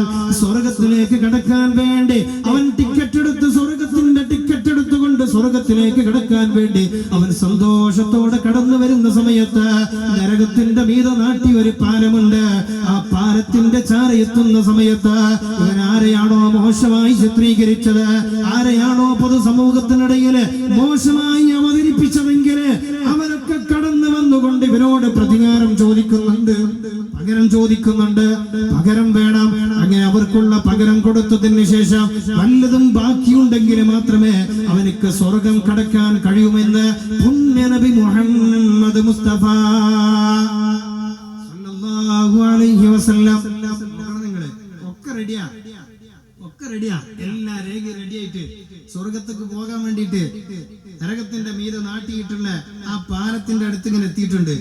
ആ പാലത്തിന്റെ അടുത്തെത്തുമ്പോഴാണ് ഒരു വിളിയാളം വരുന്നത്, എനിക്ക് പോകാൻ സമയമായിട്ടില്ല, എനിക്കുള്ള അക്കലിന്റെ അടുക്കലുണ്ട്. ദുനിയാവിൽ വെച്ച് നീ എന്നെ ആക്ഷേപിച്ചിട്ടുണ്ട്, നീ എന്നെ കുറ്റം പറഞ്ഞിട്ടുണ്ട്, അന്യരെ മുമ്പിലിട്ട് നീ എന്നെ വേദനിപ്പിച്ചിട്ടുണ്ട്, അതിന് പരിഹാരം വേണം, പകരം വേണം. അദ്ദേഹത്തിന്റെ അമലുകൾ കൊടുക്കുന്നു, നന്മകൾ കൊടുക്കുന്നു. അദ്ദേഹം സ്വർഗത്തിലേക്ക് പോകാൻ വേണ്ടി നന്മ മുൻതൂക്കം കിട്ടിയ മനുഷ്യനാണ്. അദ്ദേഹത്തിന്റെ നന്മയിൽ നിന്ന് എടുത്തു കൊടുക്കുന്ന ആ മനുഷ്യനെ സന്തോഷത്തോടെ പിരിച്ചുവിടുന്നു. അതേ സമയത്ത് രണ്ടാമതൊരു മനുഷ്യന് കടന്നു വരുന്നു. ഈ മനുഷ്യൻ മനുഷ്യനും വന്നിട്ട് പറയുന്നു സ്വർഗത്തിലേക്ക് പോകാനായിട്ടില്ല, എന്റെ ഹക്ക്, എന്റെ ബാധ്യത വീട്ടാനുണ്ട്, എന്നെയും നീ വേദനിപ്പിച്ചിട്ടുണ്ട്. അങ്ങനെ ഓരോ മനുഷ്യർക്കും അവന്റെ നന്മ എങ്ങനെ കൊടുത്തുകൊണ്ടിരിക്കുന്നു, അവരൊക്കെ ഹക്കുമായിട്ട് തിരിച്ചു പോകുന്നു. അവസാനം സ്വർഗത്തിലേക്ക് കടന്നു പോകാൻ നിൽക്കുന്ന മനുഷ്യന്, അദ്ദേഹം സ്വർഗത്തിന്റെ ടിക്കറ്റ് കിട്ടി സ്വർഗത്തിലേക്ക് പോകാൻ വേണ്ടി നിൽക്കുന്ന മനുഷ്യൻ, അദ്ദേഹത്തിന്റെ ഹസനാത്തുകൾ മുഴുവൻ അദ്ദേഹം വേദനിപ്പിച്ച ആളുകൾക്ക്, അദ്ദേഹം മോശമായി ചിത്രീകരിച്ച ആളുകൾക്ക് കൈമാറി. അദ്ദേഹത്തിന്റെ കയ്യിൽ നന്മകളില്ല. ഇനിയും അതാ ആളുകൾ ഇങ്ങനെ വന്ന് ക്യൂ നിൽക്കുകയാണ്. ഞങ്ങൾക്കുമുള്ള ഹക്ക് തരാനുണ്ട്, ഞങ്ങൾക്കുള്ള ഹക്ക് തരാനുണ്ട്, അതുകൊണ്ട് ഞങ്ങൾക്കും വേണം. അദ്ദേഹത്തിന്റെ അടുക്കൽ നന്മകൾ കൊടുക്കാനില്ലാതെ വരുന്ന ഘട്ടത്തില്, എന്നാൽ നിന്റെ അടുക്കൽ നന്മയില്ലെങ്കിൽ വേണ്ട, ഞങ്ങൾ നരകത്തിലേക്ക് ടിക്കറ്റ് എടുത്ത ആളുകളാണ്, അതുകൊണ്ട് ഞങ്ങളുടെ അടുക്കൽ ഒരുപാട് തിന്മകളുണ്ട്. ഈ ഹസനാത്തിന് പകരം ഇതാ ഞങ്ങളെ തിന്മ നിന്റെ അക്കൗണ്ടിലേക്ക് ഇട്ടു തരുന്നു. ആ സ്വർഗത്തിലേക്ക് പോകാൻ നിൽക്കുന്ന മനുഷ്യന്റെ അക്കൗണ്ടിലേക്ക് അതാ മറ്റുള്ളവരുടെ ദോഷങ്ങൾ വന്നുകൊണ്ടിരിക്കുകയാണ്, തിന്മകൾ ഇങ്ങനെ വന്നുകൊണ്ടിരിക്കുകയാണ്.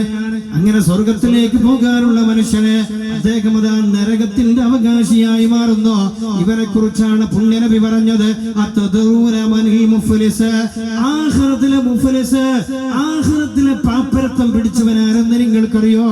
ആഖിറത്തിലെ സമ്പന്നനല്ല, ആഖിറത്തിലെ സമ്പന്നനല്ല, അമലുകളെ കൊണ്ട് സമ്പാദിച്ചുകൊണ്ട് ദുനിയാവിൽ ഒന്നുമില്ലാതെ ആക്ഷേപിച്ചവനായി നടന്ന മനുഷ്യനാണെങ്കിലും ആഖിറത്തിൽ ഒരു പക്ഷേ അവൻ സമ്പന്നനായിരിക്കും, ആഖിറം കൊണ്ട് സമ്പന്നനായിരിക്കും അവന്. അങ്ങനത്തെവരല്ല, ആഖിറം നഷ്ടപ്പെട്ടു പോകുന്ന ആഖിറത്തിലെ മുഫ്ലിസിനെ കുറിച്ച്, പാപ്പരനെ കുറിച്ചാണ് അള്ളാഹുവിന്റെ ഹബീബ് പഠിപ്പിക്കുന്നത്. ഇങ്ങനെ നന്മകൾ ഒരുപാട് ചെയ്തു കൂട്ടിയ മനുഷ്യന്, സ്വർഗത്തിലേക്ക് ടിക്കറ്റ് എടുത്ത മനുഷ്യന്, അദ്ദേഹം ഹക്കുകളെ വീട്ടിയിട്ട് അവസാനം നരകത്തിലേക്ക് ചെന്ന് വധിക്കുന്ന ഈ മനുഷ്യനുണ്ട്. ഈ മനുഷ്യനാണ് ആഖിറത്തിലെ മുഫ്ലിസ്, പാപ്പരത്വം പിടിച്ചവനെന്ന് പുണ്യനബി മുഹമ്മദ് മുസ്തഫ സല്ലല്ലാഹു അലൈഹി വസല്ലം. ഒരാളെയും നിസാരനായിട്ട് കാണരുത്, ഒരാളെയും നിസാരനായിട്ട് കാണരുത്. ഇവിടെ ആരും നിസാരനല്ല. നമ്മളോ അല്ലാഹുവിന്റെ റഹ്മത്തിൽ പ്രതീക്ഷിച്ച് ജീവിക്കുന്നവരാണ്, നമ്മളോ അല്ലാഹുവിന്റെ റഹ്മത്ത് പ്രതീക്ഷിച്ച് ജീവിക്കുന്നവരാണ്. നബിയുടെ അടുക്കല് മഹാനായ മുസ്അബ് ബിൻ സഅദ് റളിയല്ലാഹു തആല അൻഹു വന്നു നിൽക്കുന്ന സമയം ബഹുമാനപ്പെട്ടവരിങ്ങനെ മനസ്സിൽ ഇങ്ങനെ വിചാരിക്കാൻ തുടങ്ങി, അന്നഹു ലന്ന അന്നഹു ഫദ്ലൻ അലാ മൻ ദൂനഹു മിൻ അസ്ഹാബി റസൂലില്ലാഹ്. ത്തിന്റെ കൂട്ടത്തിൽ എനിക്ക് എന്തോ ഒരു പ്രത്യേകതയുണ്ട്, എനിക്കെന്തോ വലിയൊരു സ്ഥാനമുണ്ട്, എനിക്കെന്തോ വലിയൊരു ശ്രേഷ്ഠതയുണ്ട് എന്ന് അദ്ദേഹത്തിന്റെ മനസ്സിൽ ഇങ്ങനെ തോന്നിയപ്പോ പുണ്യനബി അതിന് മറുപടി പറഞ്ഞു കൊടുക്കുകയാണ്, ഇന്നമാ യൻസുറുല്ലാഹു മിൻ ഹാദിഹിൽ ഉമ്മത ബിദഈഫിഹാ ബിദഅവാതിഹിം വസലവാതിഹിം വഇഖ്ലാസിഹിം. അല്ലാഹുവിന്റെ ഹബീബ് പറഞ്ഞു കൊടുക്കുകയാണ്, നമ്മളൊന്നും വലിയ സ്ഥാനത്തിരിക്കുന്നവരല്ല, നമ്മളൊന്നും വലിയ ഫضലുള്ളവരല്ല. നാട്ടിലുള്ള പാവങ്ങളുണ്ട്, ആരും ശ്രദ്ധിക്കാതെ പോകുന്ന പാവങ്ങളുണ്ട്, അവർക്കാണ് നമ്മുടെ സഹചാരിയുടെ ഇത്തരം ആനുകൂല്യങ്ങൾ നമ്മൾ കൊടുക്കുന്നത്. നാട്ടിലുള്ള രോഗികളുണ്ട്, നാട്ടിലുള്ള പാവപ്പെട്ടവരുണ്ട്, നാട്ടിൽ നിത്യജോലി ചെയ്ത് ജീവിക്കുന്നവരുണ്ട്, പരലോകത്തിനും അടിമപ്പെട്ട് കിടക്കുന്ന ആളുകളുണ്ട്. പാവങ്ങളെ നമ്മൾ അവഗണിച്ചുകൂടാ, പാവങ്ങളെ നമ്മൾ അവഗണിച്ചുകൂടാ. അവർക്കാണ് സഹചാരിയുടെ ഇത്തരം നമ്മുടെ നന്മകൾ നമ്മൾ ചെയ്തു കൊടുക്കുന്നത്, അവരെയാണ് നമ്മൾ സഹായിക്കുന്നത്. പുണ്യനബി പഠിപ്പിക്കുകയാണ്, നമ്മൾ ഇത്ര വലിയ സ്ഥാനത്തിരിക്കുന്ന ആളുകളൊന്നുമല്ല, അത്ര വലിയ ഫضലുള്ള ആളുകളൊന്നുമല്ല. നമ്മള് ഈ ഉമ്മത്തിനെ അല്ലാഹു സഹായിക്കുന്നത് ബിദഈഫിഹാ, ഉമ്മത്തിലെ പാവപ്പെട്ട ആളുകളെ കൊണ്ടാണ് ഈ ഉമ്മത്തിനെ അല്ലാഹു സഹായിക്കുന്നത്. ബിദഅവാതിഹിം, അവരെ നിഷ്കളങ്കമായ പ്രാർത്ഥനകള്, സ്വലവാതിഹിം, അവരെ നിഷ്കളങ്കമായിട്ടുള്ള രാത്രിയുടെ യാമങ്ങളിൽ എഴുന്നേറ്റ് നിന്ന് റബ്ബിന്റെ മുമ്പിൽ സാഷ്ടാംഗം നമിക്കുന്നുണ്ട്. അവര് കണ്ണിൽ വെള്ളം നിറച്ചുകൊണ്ട് റബ്ബിലേക്ക് പ്രാർത്ഥിച്ചുകൊണ്ട് അവരിങ്ങനെ കരളൊരുക്കി പ്രാർത്ഥിക്കുന്നവരാണ്. അവരുടെ പ്രാർത്ഥന കൊണ്ട് വൈഖ്ലാസിഹിം, അവരുടെ നിഷ്കളങ്കത കൊണ്ട്, അവരുടെ നിഷ്കളങ്കത കൊണ്ടാണ് ഈ ലോകം ഇവിടെ നിലനിന്നുകൊണ്ടിരിക്കുന്നത്. അല്ലെങ്കിൽ നിങ്ങളൊന്ന് ആലോചിച്ചു നോക്കുക, എന്തൊക്കെ പേക്കൂത്തുകളാണ് ഇവിടെ കാണുന്നത്, ഇന്ന് ലോകത്ത് എന്തൊക്കെ പേക്കൂത്തുകളാണ് കാണുന്നത്. ഇതൊക്കെ ഇവിടെ ഉണ്ടായിട്ടും അള്ളാഹുവിന്റെ കരുണ പറ്റിയിട്ടില്ല, അള്ളാഹുവിന്റെ കരുണ നിന്നു പോയിട്ടില്ല, ഇപ്പോഴും കരുണ ലഭിച്ചു കൊണ്ടിരിക്കുന്നുണ്ട്. പാവപ്പെട്ട ആളുകൾ രാത്രിയുടെ യാമങ്ങളില് ആളുകൾ കടന്നിറങ്ങുന്ന സമയത്ത്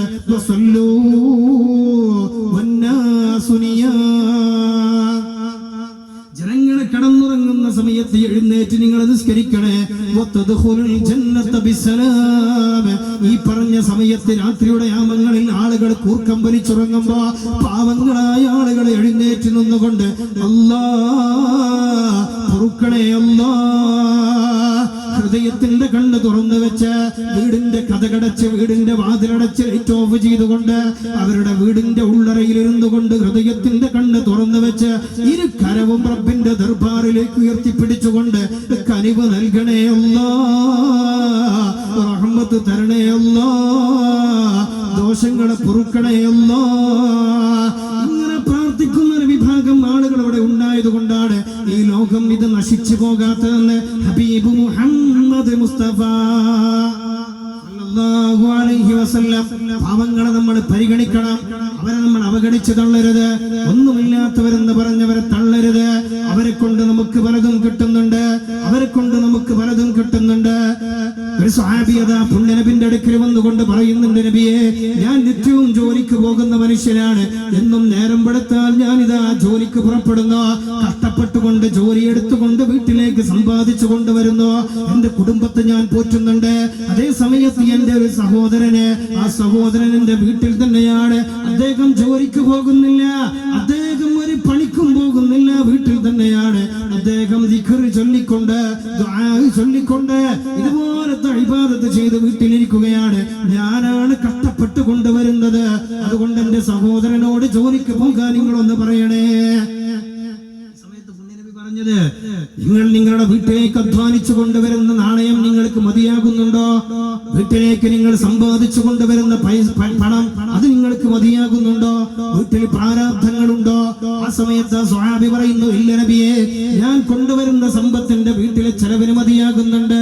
വീട്ടിൽ പ്രാരാബ്ധങ്ങളൊന്നുമില്ല, വീട്ടിൽ പ്രയാസങ്ങളൊന്നുമില്ല. എന്നാൽ ഒരു കാര്യം മനസ്സിലാക്കുക, എന്റെ സഹോദരൻ എന്റെ വീട്ടിലിരുന്നു കൊണ്ട് ദിക്റിലായിരിക്കുന്നുണ്ട്, ദുആയിലായിരിക്കുന്നുണ്ട്, നല്ല കാര്യങ്ങളിലായിരിക്കുന്നുണ്ട്. ആ സഹോദരൻ അവിടെ ഇരുന്നു കൊണ്ട് ഇത്തരം നല്ല കാര്യങ്ങളിൽ ഇടപെടുന്നത് കൊണ്ടാണ് നിനക്ക് വീട്ടിൽ പ്രാരാബ്ധങ്ങളില്ലാതെ പോകുന്നത്, വീട്ടിൽ പ്രയാസങ്ങളില്ലാതെ പോകുന്നത്. ആ സഹോദരൻ എങ്ങാനും ജോലിക്ക് പുറപ്പെട്ടാല് വീട്ടിലെ റഹ്മത്ത് നീങ്ങിപ്പോയാല്, വീട്ടിലെ കാരുണ്യം നീങ്ങിപ്പോയാല്, നിന്റെ വീട്ടിൽ പ്രാരാബ്ധങ്ങളാണ്. നീ എത്ര അധ്വാനിച്ചു കൊണ്ടുവന്നാലും നിന്റെ വീട്ടിലേക്ക് അത് മതിയാകാതെ വരുമെങ്കിൽ പിന്നെ എത്ര അധ്വാനിച്ചിട്ട് നിനക്കെന്ത് സമ്പാദിക്കാൻ കഴിയും? അതുകൊണ്ട് നിന്റെ വീട്ടിലിരിക്കുന്ന സഹോദരനെ മോശക്കാരനായിട്ട് നീ കാണരുത്. അയാളെ കൊണ്ട് നിനക്ക് ഒരുപാട് നന്മ കിട്ടുന്നുണ്ടെന്ന് നബി മുഹമ്മദ് മുസ്തഫ സല്ലല്ലാഹു അലൈഹി വസല്ലം തങ്ങൾ പഠിപ്പിക്കുകയാണ്. ഒരാളെ നിസ്സാരമായിട്ട് കാണരുത്.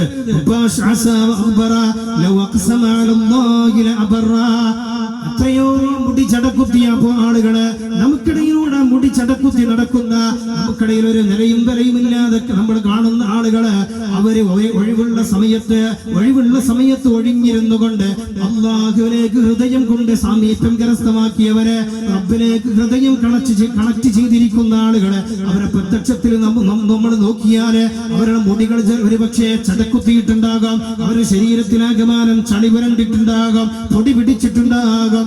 ഇങ്ങനത്തെ മനുഷ്യരായിരിക്കും. പക്ഷേ അവരെങ്ങാനും റബ്ബിനെ പിടിച്ചുകൊണ്ടൊരു കാര്യം സത്യം ചെയ്ത് പറഞ്ഞാല്, പടച്ച റബ്ബേ, ഞാൻ കുടുങ്ങിയല്ലോ അല്ലാ, ആളുകൾ എന്നെ പരിഹസിക്കുന്നല്ലോ അല്ലാ, ഞാൻ കഷ്ടത്തിലാണല്ലോ അല്ലാ, ഞാൻ പ്രയാസത്തിലാണല്ലോ അല്ലാ എന്നെങ്ങാനും റബ്ബിനെ പിടിച്ചുകൊണ്ടവര് സത്യം ചെയ്ത് പറഞ്ഞാല് അല്ലാഹു റബ്ബുൽ ഇസ്സത്ത് അപ്പടി നടപ്പിലാക്കി കൊടുക്കാം. അവർക്ക് വേണ്ടത് അല്ലാഹു നടപ്പിലാക്കി കൊടുക്കുമെന്ന് അല്ലാഹുവിന്റെ ഹബീബ് മുഹമ്മദ് മുസ്തഫ സല്ലല്ലാഹു അലൈഹി വസല്ലം. ഒരാളെ മോശമായിട്ട് കാണരുത്, മോശമായിട്ട് ആരെയും കാണരുത്. എല്ലാവരും ഓർക്ക് വളരെ വില നമ്മൾ കൊടുക്കുക, ആരെയും മോശമായിട്ട് ചിത്രീകരിക്കുകയും ചെയ്യരുത്. ഒറ്റ സംഭവം കൂടി പറഞ്ഞ് ഞാൻ അവസാനിപ്പിക്കാം. ബഹുമാനപ്പെട്ട റസൂലുള്ളാഹി തങ്ങളുടെ കാലത്ത് സ്വഹാബത്ത് സൂര്യന്റെ സവിധത്തിൽ ഇങ്ങനെ വളരെ സന്തോഷത്തോടെ വന്നിരിക്കുക. റസൂലുള്ളാഹിന്റെ കാലത്തല്ലേ, പുണ്യനബിന്റെ മുഖത്തേക്ക് നോക്കിയിരിക്കാൻ എന്തോ ഒരു രസ. പുണ്യനബിന്റെ മുഖത്തേക്ക് നോക്കി അബൂബക്കർ സിദ്ദീഖ് തങ്ങൾ പറഞ്ഞതുപോലെ, നബിയെ, ഞാൻ ഏറ്റവും അധികം ഇഷ്ടപ്പെടുന്നത് നിങ്ങളുടെ മുമ്പിൽ വന്നിരിക്കാൻ, ജുലൂസ് ബൈന യദൈക, വന്നഫഖതു മാലി ലദൈക യാ റസൂലല്ലാഹ്. അവിടുത്തെ ഹദറത്തിൽ ഇങ്ങനെ വന്നിരിക്കുക, അവിടുത്തെ മുഖത്തേക്ക് നോക്കിയിരിക്കുക, അവിടുന്ന് എന്താണോ പറയുന്നത് അത് മനസ്സുകൊണ്ട് ഹൃദയം കൊണ്ട് സ്വീകരിക്കുക. ഇതാണ് അബൂബക്കറിന് ഏറ്റവും അധികം ഇഷ്ടം. ഇങ്ങനെ സ്വഹാബത്ത് ഇങ്ങനെ തിങ്ങിക്കൂടി നിൽക്കുന്ന ഖൈറുൽ ഖുറൂനി ഖർനി, ഏറ്റവും നല്ല നൂറ്റാണ്ട് എന്റെ നൂറ്റാണ്ടാണെന്ന് പഠിപ്പിച്ച പുണ്യനബിയുടെ നൂറ്റാണ്ട്. സ്വഹാബത്ത് ലോകത്തിന്റെ അഷ്ടദിക്കുകളിൽ നിന്ന് സപ്തവൻകരകളിൽ നിന്ന് പുണ്യനബിയെ പ്രതീക്ഷിച്ചുകൊണ്ട് മദീനയിലേക്ക് കടന്നു പോകുന്നു. ആളുകൾ ഇസ്ലാം സ്വീകരിച്ചുകൊണ്ട് ഈ കൊച്ചു മലബാറിൽ നിന്ന് പോലും ചേരമാൻ പെരുമാട് പുണ്യനബിയുടെ സവിധം പ്രതീക്ഷിച്ചുകൊണ്ട് അങ്ങ് ദൂരെ മദീനയിലേക്ക് കടന്നുപോയെങ്കിൽ ലോകത്തിന്റെ സപ്തവൻകരകളിൽ നിന്നത് ആളുകളെ മദീനയിലേക്ക് ഒഴുകുന്ന കാലം. ഈ കാലത്ത് അല്ലാഹുവിന്റെ ഹബീബിനെ കൊണ്ട് വിശ്വസിച്ച ഒരു മനുഷ്യനുണ്ട്. ആ മനുഷ്യൻ ഹബീബിന്റെ ചാരത്ത് വന്നിട്ടില്ല, പുണ്യനബിന്റെ അടുക്കിലേക്ക് അദ്ദേഹം എത്തിയിട്ടില്ല. അദ്ദേഹം മുസ്ലിമായിട്ടുണ്ട്, പുണ്യനബിയോടുള്ള മഹബ്ബത്ത് ഹൃദയത്തിന്റെ ഉള്ളറയിൽ സൂക്ഷിക്കുന്നുണ്ട്. പലപ്പോഴും ബഹുമാനപ്പെട്ട ആ മനുഷ്യൻ അല്ലാഹുവിന്റെ ഹബീബിനെ കാണാൻ പലപ്പോഴും കൊതിച്ചിട്ടുണ്ട്. അദ്ദേഹത്തിന്റെ പേര് മഹാനായ ഉവൈസുൽ ഖർനി റളിയല്ലാഹു തആല അൻഹു. റസൂലിനെ കാണാൻ വല്ലാതെ കൊതിച്ചിട്ടുണ്ട്, വല്ലാതെ കൊതിച്ചു. പക്ഷേ പ്രായം ചെന്ന ഒരു ഉമ്മ ഉണ്ടായിരുന്നു. ഈ ഉമ്മാനെ ഇവിടെ ഇട്ടിട്ട് മദീനത്തേക്ക് റസൂലുള്ളാഹിനെ കാണാൻ പോയാൽ ഉമ്മാക്ക് ശുശ്രൂഷ കൊടുക്കാൻ ആളില്ല, ഉമ്മാനെ പരിചരിക്കാൻ ആളില്ല, ഉമ്മാക്ക് വേണ്ടത് ചെയ്തു കൊടുക്കാൻ ആളില്ല. അതുകൊണ്ട് ഉമ്മ മാത്രമാണ് മദീനയിലേക്ക് പോകുന്നതിന് തടസ്സമുണ്ടായത്. പുണ്യനബിയെ കാണാൻ വല്ലാതെ താല്പര്യം വെച്ച ഈ മനുഷ്യന് പല ദിവസവും അങ്ങാടിയിലേക്ക് ഇറങ്ങിയിട്ട് ആളുകൾ ഇങ്ങനെ ഒരുമിച്ച് കൂടുന്ന സമയത്ത് അവിടെ വന്നിട്ട് ബഹുമാനപ്പെട്ട ഉവൈസുൽ ഖർനി ചോദിക്കുമത്രേ, നിങ്ങൾ ആരെങ്കിലും മദീനയിൽ നിന്ന് വരുന്നവരുണ്ടോ, മദീനയിൽ നിന്ന് വരുന്നവരുണ്ടോ എന്ന് ചോദിക്കുക. ആരെങ്കിലും നിങ്ങൾ മദീനക്കാരാണെന്ന് പറഞ്ഞാൽ നിങ്ങൾ പുന്നാര നബിതങ്ങളെ കണ്ടിട്ടുണ്ടോ എന്ന് ചോദിക്കുക. അതേ, ഞാൻ പുന്നാര നബിതങ്ങളെ കണ്ടിട്ടുണ്ടെന്ന് പറയുമ്പോ ആ മനുഷ്യനെ ചേർത്ത് പിടിച്ചിട്ട് രണ്ട് കണ്ണുകൾക്കിടയിൽ ചുടുചുടാത്തുംബരം കൊടുത്തിട്ട് പൊട്ടിക്കരയും. പുണ്യനബിയെ കണ്ട കണ്ണാണ്, പുണ്യനബിയെ കണ്ട കണ്ണാണ്, ഞാൻ പുന്നാര നബിതങ്ങളെ കണ്ടിട്ടില്ല. ഈ കണ്ണ് പുണ്യനബിയെ കണ്ട കണ്ണാണ്. അതുകൊണ്ട് ആ രണ്ട് കണ്ണിന്റെ ഇടയിൽ ചുംബനം കൊടുത്തിട്ട് പൊട്ടിക്കരഞ്ഞിരുന്ന മഹാനായ ഉവൈസുൽ ഖർനി റഹ്മഹുല്ലാഹ്. കുറിച്ച് പുണ്യനബി പറഞ്ഞു, യമൻ എന്ന നാട്ടിലുള്ള ഖറൻ എന്ന നാട്ടിൽ ഒരു ചെറുപ്പക്കാരനുണ്ട്. അദ്ദേഹത്തിന്റെ ഉമ്മ കാരണമാണ് ഇങ്ങോട്ട് വരാത്തത്. അദ്ദേഹത്തിന്റെ വീട്ടിൽ തന്നെ ഉമ്മയെ ശുശ്രൂഷിച്ചു കൊണ്ടിരിക്കുകയാണ്. അദ്ദേഹത്തിന് എന്നെ കാണാൻ മദീനയിലേക്ക് വരാൻ വല്ലാത്ത ആഗ്രഹമുണ്ട്. അതുകൊണ്ട് ആ മനുഷ്യനെ നിങ്ങൾ കണ്ടുമുട്ടിയാൽ അദ്ദേഹത്തെ കൊണ്ട് നിങ്ങൾ ദുആ ചെയ്യിപ്പിക്കണേ. ഫഇന്നഹു മുസ്തജാബു ദഅവാത്ത്. അദ്ദേഹം ദുആയിൽ ഇജാബത്തുള്ള മനുഷ്യനാണ്. അദ്ദേഹത്തെ കണ്ടുമുട്ടിയാൽ അദ്ദേഹത്തെ കൊണ്ട് നിങ്ങൾ ദുആ ചെയ്യിപ്പിക്കണേ. നിങ്ങൾ അദ്ദേഹത്തെ കണ്ടാൽ അദ്ദേഹത്തെ കൊണ്ട് ദുആ ചെയ്യിപ്പിച്ചോണ്ട് അദ്ദേഹത്തിന് ദുആയുടെ ഇജാബത്ത് കിട്ടും. ഈ സമയത്ത് സഹാബത്ത് ഇങ്ങനെ കഴിഞ്ഞു, കാലങ്ങൾ കഴിഞ്ഞു, പുണ്യനബിന്റെ കാലം കഴിഞ്ഞു, സിദ്ദീഖ് തങ്ങളെ കാലം കഴിഞ്ഞു. മഹാനായ ഉമർ ഇബ്നുൽ ഖത്താബ് തങ്ങളെ കാലം വന്നപ്പോ മഹാനായ ഉമർ തങ്ങളെ പല നാട്ടിൽ നിന്നുള്ള ആളുകൾ ഇങ്ങനെ വരും. അപ്പോഴതാ യാത്ര സംഘത്തോട് ചോദിക്കുകയാണ്, നിങ്ങൾ യമനിൽ നിന്ന് വരുന്നവരുണ്ടോ? ഒരു കൂട്ടം ആളുകൾ പറഞ്ഞു, അതെ ഞങ്ങൾ യമനുകാരുണ്ട്. അപ്പൊ ചോദിച്ചു, നിങ്ങൾ മുറാദ് ഗോത്രത്തിലെ ഖറനിലുള്ള ഉവൈസുൽ ഖർനിയെ നിങ്ങൾ കണ്ടിട്ടുണ്ടോ? ഉവൈസുൽ ഖർനിയെ ചോദിക്കുമ്പോ അവര് പറയും, അതെ ഞങ്ങളുടെ നാട്ടിലുണ്ട്. ആരാണ് അദ്ദേഹം? ഇങ്ങനെ അങ്ങാടിയിലൂടെ ഇങ്ങനെ അലഞ്ഞു നടക്കുന്ന ഒരു മനുഷ്യനാണ്. ആളുകൾ ഒരു വിലയും അദ്ദേഹത്തിന് കൊടുക്കുന്നില്ല, ഒരു വിലയും അദ്ദേഹത്തിന് കൊടുക്കുന്നില്ല. അങ്ങനെ നാട്ടിലൂടെ നടക്കുന്ന ഒരു പാവപ്പെട്ട മനുഷ്യനാണ്. ഈ സമയത്ത് മഹാനായ ഉമർ ഇബ്നുൽ ഖത്താബ് തങ്ങൾ പറയാണ്, പുണ്യനബി പറഞ്ഞിട്ടുണ്ട്, യമനിലെ ഖറൻ ഗോത്രത്തിൽപ്പെട്ട മുറാദുകാരനായ മഹാനായ ഉവൈസുൽ ഖർനി റഹ്മഹുല്ലാഹ്, അദ്ദേഹത്തെ നിങ്ങൾ എവിടെ കണ്ടുമുട്ടിയാലും ദുആ ചെയ്യിപ്പിക്കണേ. ഫഇന്നഹു മുസ്തജാബു ദഅവാത്ത്. ദുആയിൽ ഇജാബത്തുള്ള വലിയ മനുഷ്യനാണെന്ന് പറഞ്ഞിട്ടുണ്ട്. ആളുകൾ കണ്ണു തുറക്കുന്നത് അദ്ദേഹം പറഞ്ഞു, എല്ലാവരും നിസ്സാരമായിട്ട് കാണരുത്. എല്ലാവരും നിസ്സാരമായിട്ട് കാണരുത്. അള്ളാന്റെ അടുക്കൽ സ്വീകാര്യതയുള്ള ആൾക്കാരെ കാരണം നമ്മളറിയില്ല. അവരുള്ള ഇഷ്കും മഹബത്തും അവരെ ദിക്റും ദുആയും നമ്മക്കറിയില്ല. അവരെ ഉള്ളു പ്രകാശിക്കുന്നുണ്ടാകും, ഉള്ളു വെളിച്ചം വെച്ചിട്ടുണ്ടാകും, ഉള്ളു നേരം പുലർന്നിട്ടുണ്ടാകും. നമ്മുടെ ഉള്ളു ഇപ്പോഴും കൂരിയിരുട്ടാണ്. അവിടെ വെളിച്ചം വെച്ചിട്ടില്ല, ദിക്റിന്റെ വെളിച്ചം കയറിയിട്ടില്ല, നല്ല നന്മകളുടെ വെളിച്ചം അവിടെ കയറിയിട്ടില്ല. ഹൃദയം തെളിഞ്ഞ ആളുകളുണ്ടാകും. ഇങ്ങനെ ഈ മനുഷ്യനെ കുറിച്ച് ചോദിക്കുന്നു.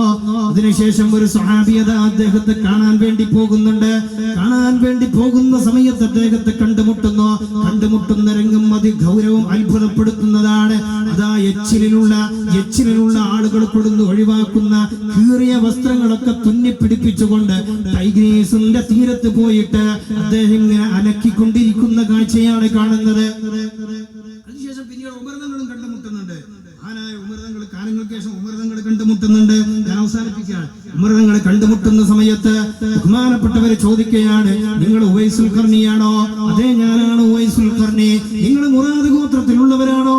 അതെ, ഞാൻ തന്നെയാണ് പറയപ്പെട്ട ആള്. നിങ്ങൾ ഖറനുകാരനാണോ? അതെ, ഞാൻ ഖറനുകാരനാണ്. പൊന്നനബി നിങ്ങളെ കുറിച്ചൊരു അടയാളം പറഞ്ഞു തന്നിട്ടുണ്ട്. നിങ്ങൾക്ക് വെള്ളപ്പാണ്ടുണ്ടായിരുന്നു. ആ വെള്ളപ്പാണ്ട് മാറിയിട്ട് നിങ്ങളുടെ ശരീരത്തിന്റെ പുറം ഭാഗത്ത് ഒരു നാണയത്തിന്റെ വട്ടത്തിൽ സുഖപ്പെട്ടിട്ടില്ല.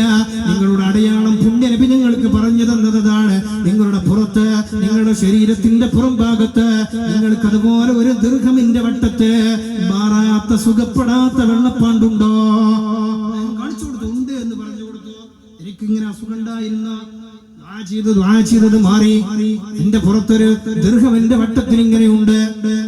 ഈ സമയത്ത് ബഹുമാനപ്പെട്ട ഇസ്ലാമിന്റെ പരിശുദ്ധ ഇസ്ലാമിന്റെ ഖിലാഫത്തിൽ ഇരിക്കുന്ന മഹാനായ ഉമർ ഇബ്നുൽ ഖത്താബ് തങ്ങള് ബഹുമാനപ്പെട്ട ഉവൈസുൽ ഖർണിയുടെ കൈ പിടിച്ച് കരഞ്ഞുകൊണ്ട് പൊട്ടിക്കരഞ്ഞുകൊണ്ട് പറയുന്നു, ഇസ്തഗ്ഫിർലി, നിങ്ങളെ എവിടെ നിന്ന് കണ്ടുമുട്ടിയാലും ദുആ ചെയ്യിപ്പിക്കണമെന്ന് പുന്നാര നബി തങ്ങൾ പഠിപ്പിച്ചിട്ടുണ്ട്. അതുകൊണ്ട് ഫസ്തഗ്ഫിർലി, എനിക്ക് പൊറുക്കലിൽ തേടിക്കൊണ്ട് നിങ്ങൾ അല്ലാഹുവിനോട് ദുആ ചെയ്യണേ. അദ്ദേഹത്തിന് വേണ്ടിയിട്ട് ദുആ ചെയ്തു. ബഹുമാനപ്പെട്ട ഉമർ ഫാറൂഖ് തങ്ങൾക്ക് ദോഷങ്ങൾ പുറത്തു കിട്ടാൻ വേണ്ടിയിട്ട് ബഹുമാനപ്പെട്ടവർ ദുആ ചെയ്തു. അതിനുശേഷം മഹാനായ ഉമർ തങ്ങൾ ചോദിക്കുന്ന ഒരു ചോദ്യമുണ്ട്, നിങ്ങൾ എങ്ങോട്ടാണ് പോകുന്നത്? നിങ്ങൾ എങ്ങോട്ടാണ് ഉദ്ദേശിക്കുന്നത്?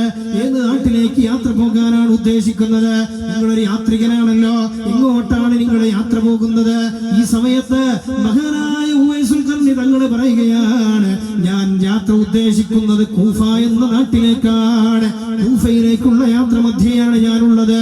ഈ സമയത്ത് ബഹുമാനപ്പെട്ട ഉമർ തങ്ങള് ബഹുമാനപ്പെട്ട ഉവൈസുൽ ഖർണിയോട് പറയുന്ന ഒരു വാക്കുണ്ട്, അലാ അക്തുബു ലക ഇലാ ആമിലിഹാ.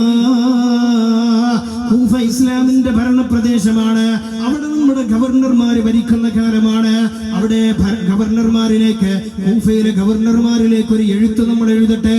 ഈ എഴുത്തുമായി നിങ്ങൾ കൂഫയിലേക്ക് ചെന്നാല്, അവിടെയുള്ള ഗവർണർമാരുടെ മുമ്പിലേക്ക് നിങ്ങൾ ചെന്നാല് കൂഫ ഗവൺമെന്റ് നിങ്ങളെ സ്വീകരിക്കാം. നിങ്ങൾക്ക് വേണ്ട സൗകര്യങ്ങൾ ഒരുക്കി തരാം. നിങ്ങളെ വേണ്ട പോലെ പരിഗണിക്കാം. നിങ്ങൾക്ക് എന്ത് ആവശ്യമുണ്ടെങ്കിലും അതൊക്കെ നിറവേറ്റി തരാം.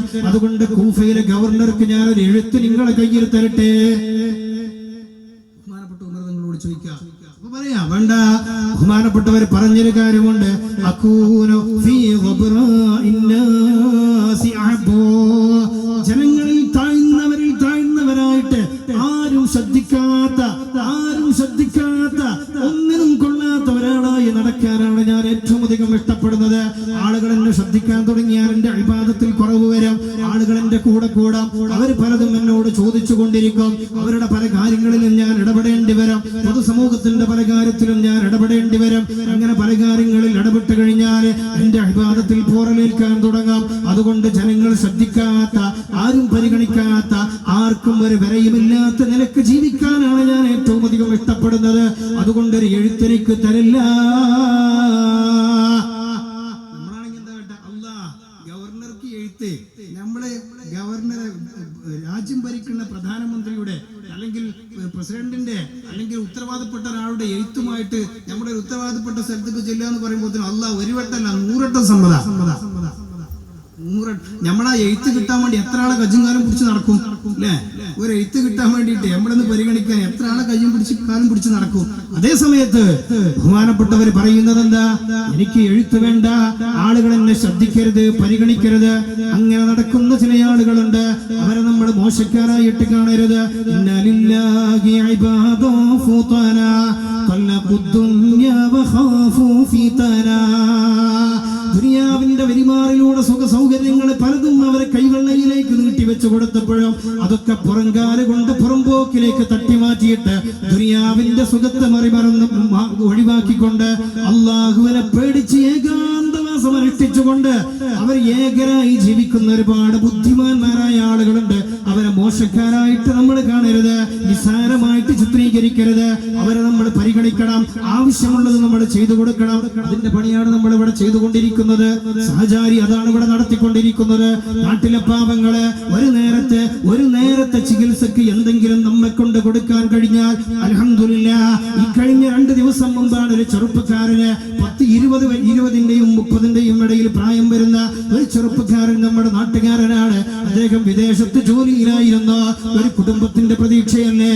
അദ്ദേഹം കുടുംബത്തിന്റെ പ്രതീക്ഷയുമായിട്ട് ഒരുപാട് സ്വപ്നങ്ങളുമായിട്ട് അതിന്റെ സാക്ഷാത്കാരണത്തിന് വേണ്ടിയിട്ട് വിദേശയാത്ര നടത്തി അവിടെ ജോലി ചെയ്തുകൊണ്ടിരിക്കുന്ന ഒരു ചെറുപ്പക്കാരന് അവിടെ അദ്ദേഹം ജോലി ചെയ്തുകൊണ്ടിരിക്കെ അദ്ദേഹത്തിന് പെട്ടെന്ന് ചില രോഗങ്ങൾ പിടിപെടുന്നു. അത് ചികിത്സിക്കാൻ വേണ്ടി അതിനെ എന്താണെന്ന് രോഗത്തിന്റെ കാരണം കണ്ടെത്താൻ വേണ്ടി ഡോക്ടേഴ്സിനെ സമീപിക്കുന്ന സമയത്ത് ഡോക്ടർ പറയുന്നത് നട്ടെല്ലില് ക്യാൻസർ പിടിച്ചിട്ടുണ്ട്, ലെൻസിന് ക്യാൻസർ പിടിച്ചിട്ടുണ്ട്. ഒരു കുടുംബത്തിന്റെ പ്രതീക്ഷയുമായിട്ട് ഒരു 100,000 സ്വപ്നവുമായിട്ട് കടൽ കടന്ന് യാത്ര പോയ ചെറുപ്പക്കാരനാണ്. അവിടെ പോയിട്ട് അദ്ദേഹത്തിന് പിടിപെട്ടത് ഒരു ക്യാൻസറിന്റെ രോഗമാണ്. നാട്ടിലേക്ക് തിരിച്ചു വന്നു. ഇന്ന് കഴിഞ്ഞ ആഴ്ച എന്റെ അടുക്കൽ വന്നിട്ട് ഉസ്താദേ, പള്ളിയിൽ വെച്ച് വെള്ളിയാഴ്ച ദിക്റിൽ വെച്ച് നിങ്ങൾ ദുആ ചെയ്യണേ. എനിക്കൊരു വർഷത്തിനിടയിൽ 26 സൂചി അടിക്കാനുണ്ട്. 10 ലക്ഷം രൂപയാണ് അതിന് ചെലവ് വരുന്നത്. പൈസ ഇല്ല, പൈസ എങ്ങനെയെങ്കിലും ഒക്കെ ഉണ്ടാക്കാം. പക്ഷേ അതിനുശേഷവും ഈ രോഗം മാറാതെ എന്നെ പിടികൂടിയാൽ എന്റെ കുടുംബം പ്രാരാബ്ധം ഞാൻ ഏറ്റെടുക്കാം, എന്റെ കുടുംബത്തിന്റെ കാര്യം ഏറ്റെടുക്കാം. ഞാൻ തന്നെ പ്രയാസത്തിലാണ്, അതുകൊണ്ട് ദുആ ചെയ്യണേ എന്ന് പറഞ്ഞുകൊണ്ട് കരഞ്ഞ് കണ്ണീരൊഴുക്കി വന്ന ചെറുപ്പക്കാരൻ. അതുപോലെ നമ്മുടെ ഉള്ളിലുള്ള അവസ്ഥ ആർക്കറിയാം? നമ്മളിങ്ങനെ പലപ്പോഴും പല രോഗികൾക്ക് വേണ്ടിയിട്ട്, അവരുടെ ചികിത്സയ്ക്ക് വേണ്ടിയിട്ട്, അവരുടെ ഒരു നേരത്തെ മരുന്നിന് വേണ്ടിയിട്ട് ഒരു നാണയത്തൊട്ട് നമ്മൾ ചെലവഴിക്കുന്നുണ്ടെങ്കിൽ അത് കാരണമായിട്ടായിരിക്കാം അത്തരം രോഗത്തിൽ നിന്ന് അല്ലാഹു നമുക്ക് മുക്തി നൽകുന്നത്, നമുക്ക് സലാമത്ത് തരുന്നത്, നമുക്ക് രക്ഷ തരുന്നത്. അതിനുള്ളൊരു സബബാണ് നമ്മുടെ കയ്യിലുള്ള പണം. പാവപ്പെട്ടവനെ നമ്മൾ പരിഗണിക്കണം. അവൻ പണക്കാരനെയും പണിക്കാരനെയും അല്ലാഹുവിടെ പടച്ചത് അത് അല്ലാഹുവിന്റെ കുദറത്താണ്. എല്ലാവരും പണിക്കാരാണെങ്കിലോ ഇവിടെ ഒന്നും നടക്കൂല. എല്ലാവരും പണക്കാരാണെങ്കിലോ ഇവിടെ ഒരു പണിയും നടക്കൂല. പണക്കാരനും ഇവിടെ വേണം. അത് അല്ലാഹുവിന്റെ കുദറത്താണ്. അതുകൊണ്ട് ഉള്ളതിനനുസരിച്ച് കൊണ്ട് പാപങ്ങളിലേക്ക് എത്തിച്ചു കൊടുക്കുക. അല്ലാഹു നമ്മുടെ കയ്യിൽ തന്ന സമ്പത്ത് അത് അമാനത്താണ്. ഫയൻദുറു കൈഫ തഅലമൂൻ. നിങ്ങളെ കയ്യിൽ അല്ലാഹു അവന്റെ അമാനത്താകുന്ന, അവന്റെ പ്രത്യേകമായ ഫളലാകുന്ന സമ്പത്ത് നമ്മുടെ കൈവെള്ളയിൽ വെച്ച് തന്നതിന് ശേഷം അല്ലാഹു നോക്കിക്കൊണ്ടിരിക്കുകയാണ്. ഇത് എങ്ങനെയാണ് ഇവൻ ചെലവഴിക്കുന്നതെന്ന്. ഇന്ന റബ്ബക ലബിൽ മിർസാദ്. നിരീക്ഷണ കേന്ദ്രത്തിൽ നിന്ന് റബ്ബ് സദാസമയത്ത് നിരീക്ഷിച്ചു കൊണ്ടിരിക്കുന്നു. അതുകൊണ്ട് പാവപ്പെട്ടവനെ നമ്മൾ കഷ്ടപ്പെടുത്തരുത്. അവനെ നമ്മൾ പരിഗണിക്കണം. ആവുന്ന രൂപത്തിൽ നമ്മളെ കൊണ്ട് കഴിയുന്ന രൂപത്തിലുള്ള സഹായ സഹകരണങ്ങൾ കൊടുത്തുകൊണ്ട് അവരെ നമ്മൾ സന്തോഷിപ്പിക്കണം. അല്ലാഹു തൗഫീഖ് നൽകി അനുഗ്രഹിക്കട്ടെ. ഇത്തരം നല്ല സംരംഭങ്ങളോട് മനസ്സറിഞ്ഞ് സഹായിക്കാൻ, സഹകരിക്കാൻ അല്ലാഹു തൗഫീഖ് നൽകി അനുഗ്രഹിക്കട്ടെ. ഇതിനുള്ള സാമ്പത്തിക ശേഷിയും അതുപോലെ അതിനുള്ള എല്ലാ തൗഫീഖും അല്ലാഹു നമുക്ക് നൽകി അനുഗ്രഹിക്കട്ടെ. അല്ലാഹു നമ്മൾ പറഞ്ഞത് കേട്ടത് ഇവിടെ ഒരുമിച്ച് കൂടിയത് പിരിഞ്ഞു പോകുന്നത് എല്ലാം അവൻ പൊരുത്തപ്പെട്ട ഒരു അമലാക്കി നമ്മിൽ നിന്ന് കബൂലാക്കട്ടെ. ഈ മജ്ലിസിന്റെ ഹഖ് ജാഹ് ബറക്കത്ത് കൊണ്ട് അല്ലാഹു നമ്മുടെ സർവ്വ രോഗങ്ങളും ശിഫ നൽകി അനുഗ്രഹിക്കട്ടെ.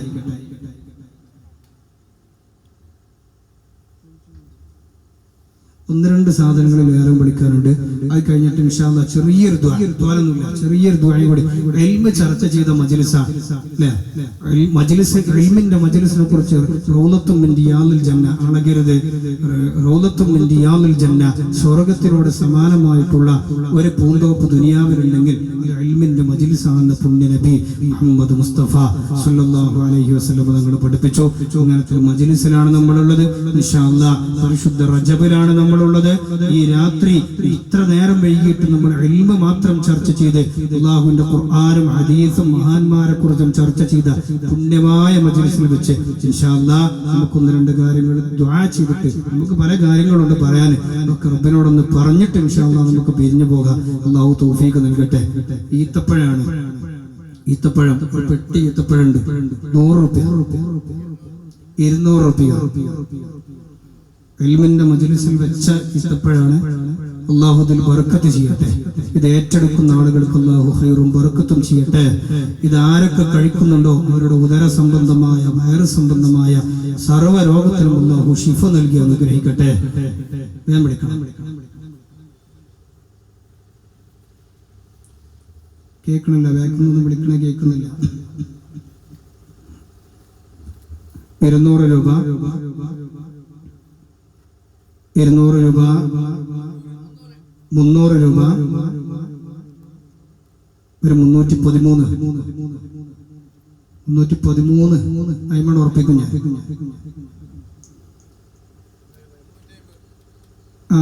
350. അല്ലാഹു അക്ബർ വലില്ലാഹിൽ ഹംദ്. 350, 1, 2, 3. അല്ലാഹു കബൂലാക്കട്ടെ.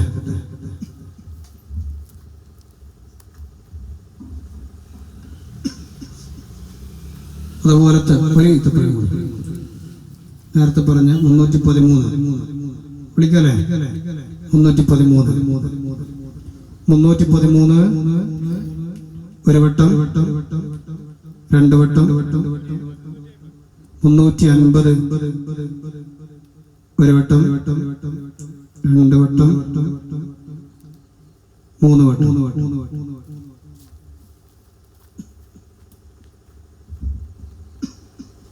ഒരു പെട്ടി ഈത്തപ്പഴം കൂടി ഞാൻ വിളിച്ചെടുക്കണം. അല്ലാഹു ഇതിലൊക്കെ ബർക്കത്ത് ചെയ്യട്ടെ. ഇത് ഏതൊക്കെ കുട്ടികൾ കഴിക്കുന്നവർക്കൊക്കെ അല്ലാഹു നല്ല ബുദ്ധിശക്തി, പഠിച്ചുയരാനുള്ള ബുദ്ധിശക്തി അല്ലാഹു അവർക്കൊക്കെ കൊടുക്കട്ടെ. നാഫിയായ ഇൽമ് അല്ലാഹു അവർക്ക് കൊടുക്കട്ടെ. മാതാപിതാക്കൾക്കും ദീനിനും സമുദായത്തിനും ഉപകരിക്കുന്ന നല്ല മക്കളെ കൂട്ടത്തിൽ അല്ലാഹു അവരെ ഉൾപ്പെടുത്തി അനുഗ്രഹിക്കട്ടെ. വിളിക്ക്,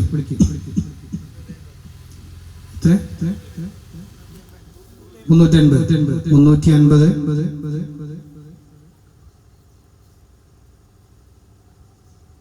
ഈ നാട്ടിലത്തെ പെണ്ണുങ്ങളാ മോശമല്ലേ? സാധാരണ എല്ലായിടത്തും പെണ്ണുങ്ങളെല്ലാം വിളിച്ചു. 350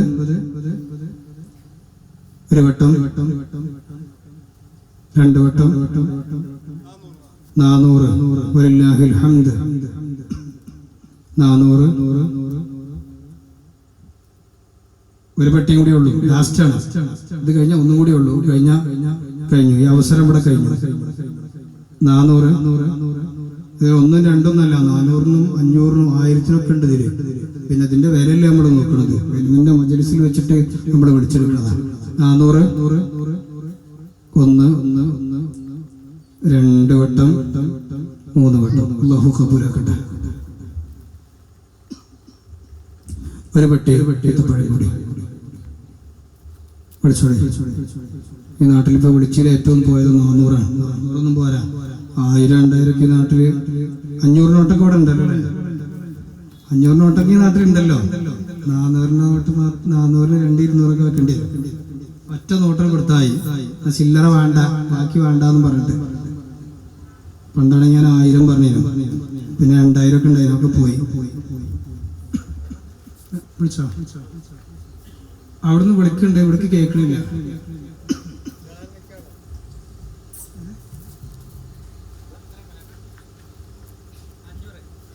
500 വലില്ലാഹിൽ ഹംദ്. ഇണ്ട് 500-ന്റെ മേലേക്ക് 500 ഒരു വട്ടം.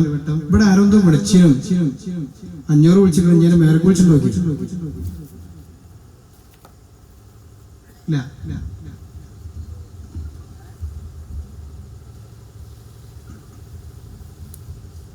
എന്താണ്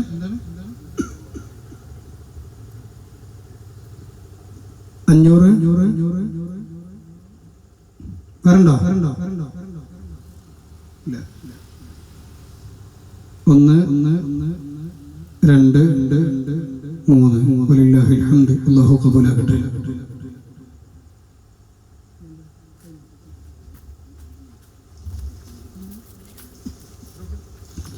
കറുത്ത മുന്തിരി, കറുത്ത ഉണക്കമുന്തിരിയാണ്, കറുത്തതാണ്, രണ്ടും കൂടി ഒത്തതാണ്. അതിനനുസരിച്ച് വിളിച്ചണം. 200 രൂപ, 300 രൂപ, 350, 400 രണ്ടു കൊടുത്തുണ്ട്. ഒന്നുകൂടി കൂട്ടി വിളിച്ചോളി. ആയിക്കോട്ടെ, 500 എടുത്തട്ടെ. 400,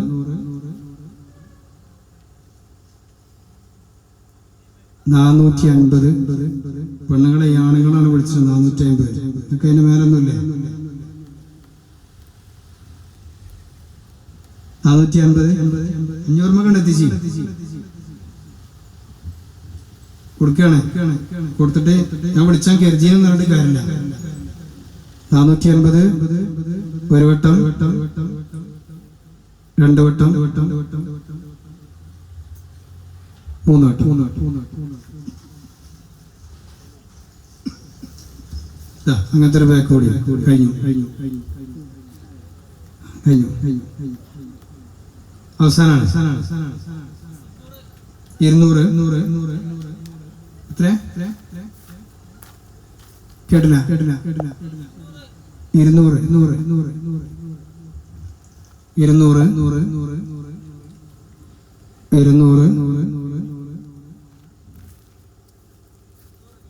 ഒന്നുകൂടി.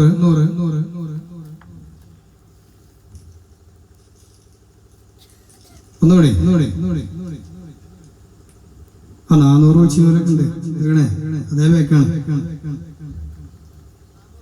400. അൽഹംദുലില്ലാഹ്. നല്ലൊരു കാര്യം പറഞ്ഞ നാട്ടുകാർ ഏറ്റെടുക്കണ്ടല്ലോ. അല്ലാഹു കബൂലാക്കട്ടെ. 400,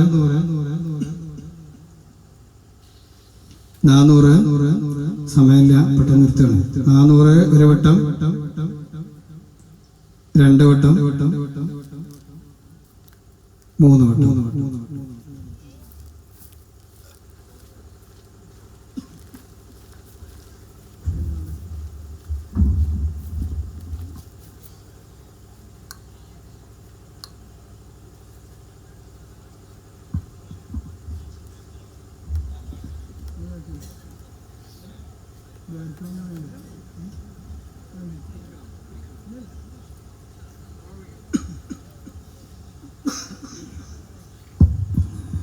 ഇൻഷാ അല്ലാഹ് നമുക്ക് ഒരല്പനേരം എന്തായിരുന്നു പിരിയാൻ.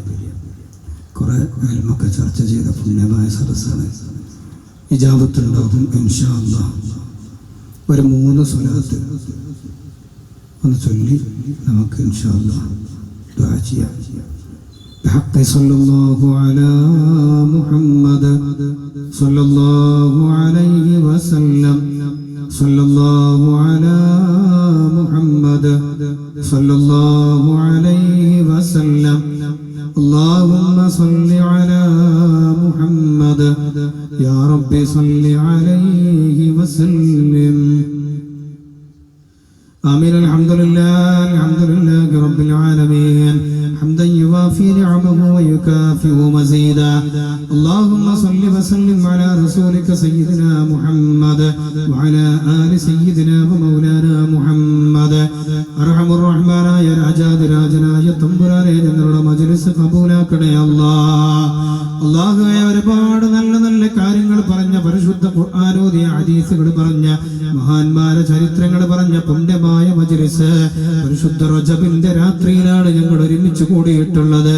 അല്ലാഹുവേ, ഞങ്ങളിൽ നിന്ന് കബൂലാക്കണേ അല്ലാഹുവേ. ഈ മജ്‌ലിസിന്റെയും ഈ സമയത്തിന്റെയും സ്ഥലത്തിന്റെയും പുണ്യം കൊണ്ട് ഈ രാവിന്റെയും ഈ മാസത്തിന്റെയും ബറക്കത്ത് കൊണ്ട് ഈ മാസത്തിൽ മരണപ്പെട്ടു പോയ ഞങ്ങൾ അഭിവന്ദരായ നേതാക്കള് മഹാനായ ഇന്ത്യയുടെ സുൽത്താന് ഖജാ തങ്ങളെ ബറക്കത്ത് കൊണ്ട് അല്ലാഹുവേ ഞങ്ങളെ സർവ്വദോഷങ്ങളെയും പൊറുക്കണേ അല്ലാഹുവേ ഞങ്ങളെ സർവ്വദോഷങ്ങളെയും പൊറുക്കണേ അല്ലാഹുവേ ശിഷ്ട ജീവിതം നിന്റെ ത്വാഅത്തിലായി നിന്നെ അറിഞ്ഞുകൊണ്ട് പരിശുദ്ധ ദീനിന് വേണ്ടി ഖിദ്മത്ത് ചെയ്ത് നിന്റെ ദീനിന് വേണ്ടി ഇഖ്ലാസോടെ ഖിദ്മത്ത് ചെയ്ത് ജീവിച്ച് അവസാനം ഈമാൻ സലാമത്തായി ആരും ചൊല്ലിത്തരാതെ ലാ ഇലാഹ ഇല്ലല്ലാഹ് ഉറക്കെ ഉച്ചരിച്ച് പുഞ്ചിരിച്ച് മൂത്താകാൻ ഞങ്ങൾക്ക് ബന്ധപ്പെട്ടവർക്ക് തൗഫീഖ് നൽകണേ അല്ലാഹുവേ ഞങ്ങളെ ആഖിബത്ത് നന്നാക്കണേ റബ്ബേ ഈ പ്രസ്ഥാനത്തിന് വേണ്ടി പ്രത്യേകിച്ച് ഈ പരിപാടിക്ക് വേണ്ടി ഓടിപ്പാഞ്ഞ് നടക്കുന്നവരുണ്ട്, ഇതിനു വേണ്ടി സാമ്പത്തികമായ സഹായം നൽകിയവരുണ്ട്, ശാരീരികമായ ഇടപെടലുകൾ നടത്തിയവരുണ്ട്, ഇതിനു വേണ്ട സാരോപദേശം നൽകിയവരുണ്ട്, ഇത് നടത്താൻ വേണ്ടിയുള്ള എല്ലാവിധ സൗകര്യങ്ങളും ഒരുക്കി തന്നവരുണ്ട്. എല്ലാവർക്കും നീ ഖൈർ നൽകണേ എല്ലാവരിൽ നിന്നും നീ ഖബൂലാക്കണേ അല്ലാഹുവേ പടച്ചോനെ അവരെല്ലാ കാര്യത്തിലും ഖൈർ ബറക്കത്ത് ചെയ്യണേ റഹ്മാനായ തമ്പുരാനെ ഈ മജ്ലിസിൽ വന്നിരിക്കുന്ന ഞങ്ങള് ഇത്രയും സമയം ഇവിടെ പറഞ്ഞത് കേട്ടതൊക്കെ നീ പൊരുത്തപ്പെട്ട അമലാക്കി ഞങ്ങളിൽ നിന്ന് ഖബൂലാക്കണേ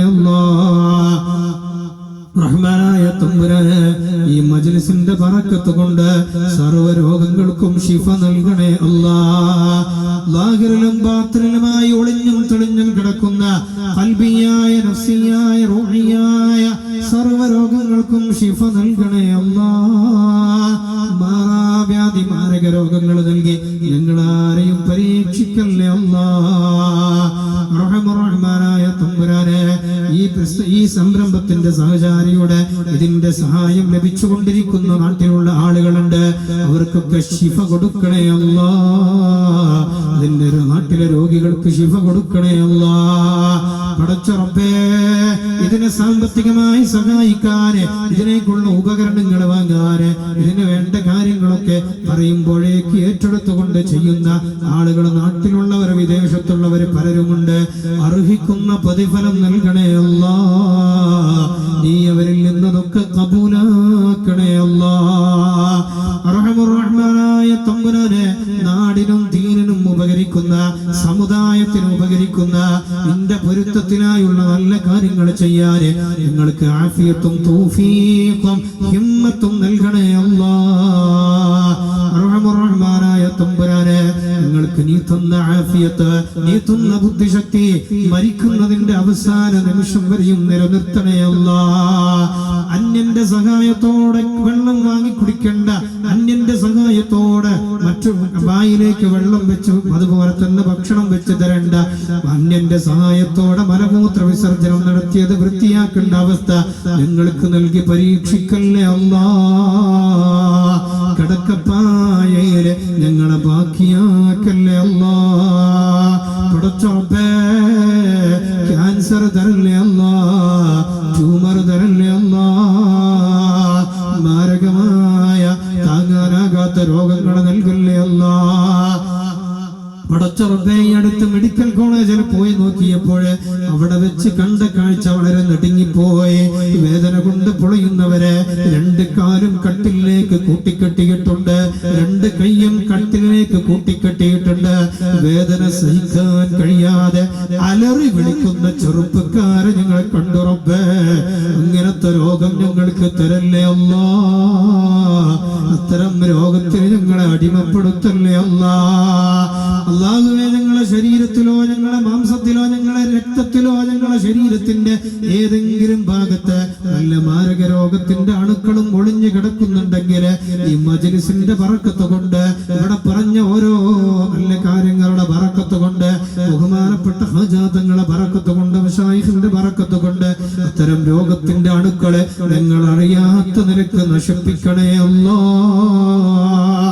റഹ്മാനായ തമ്പുരാനെ പ്രിയപ്പെട്ട പലരും ഖബറിലാണ് കിടക്കുന്നത്, അഭിവന്യ പിതാവ് ഖബറിലാണ് കിടക്കുന്നത്, പലരും ഖബറിലാണ്. അവരെയൊക്കെ നമ്മൾ ഖബറിൽ കൊണ്ടുപോയി വെച്ച് മൂടുകല്ല് വെച്ച് മണ്ണിട്ട് മൂടി തിരിഞ്ഞു പോകുന്നതിന് ശേഷം അവരവസ്ഥ ഞങ്ങൾ അറിഞ്ഞിട്ടില്ല. അവരെ നീ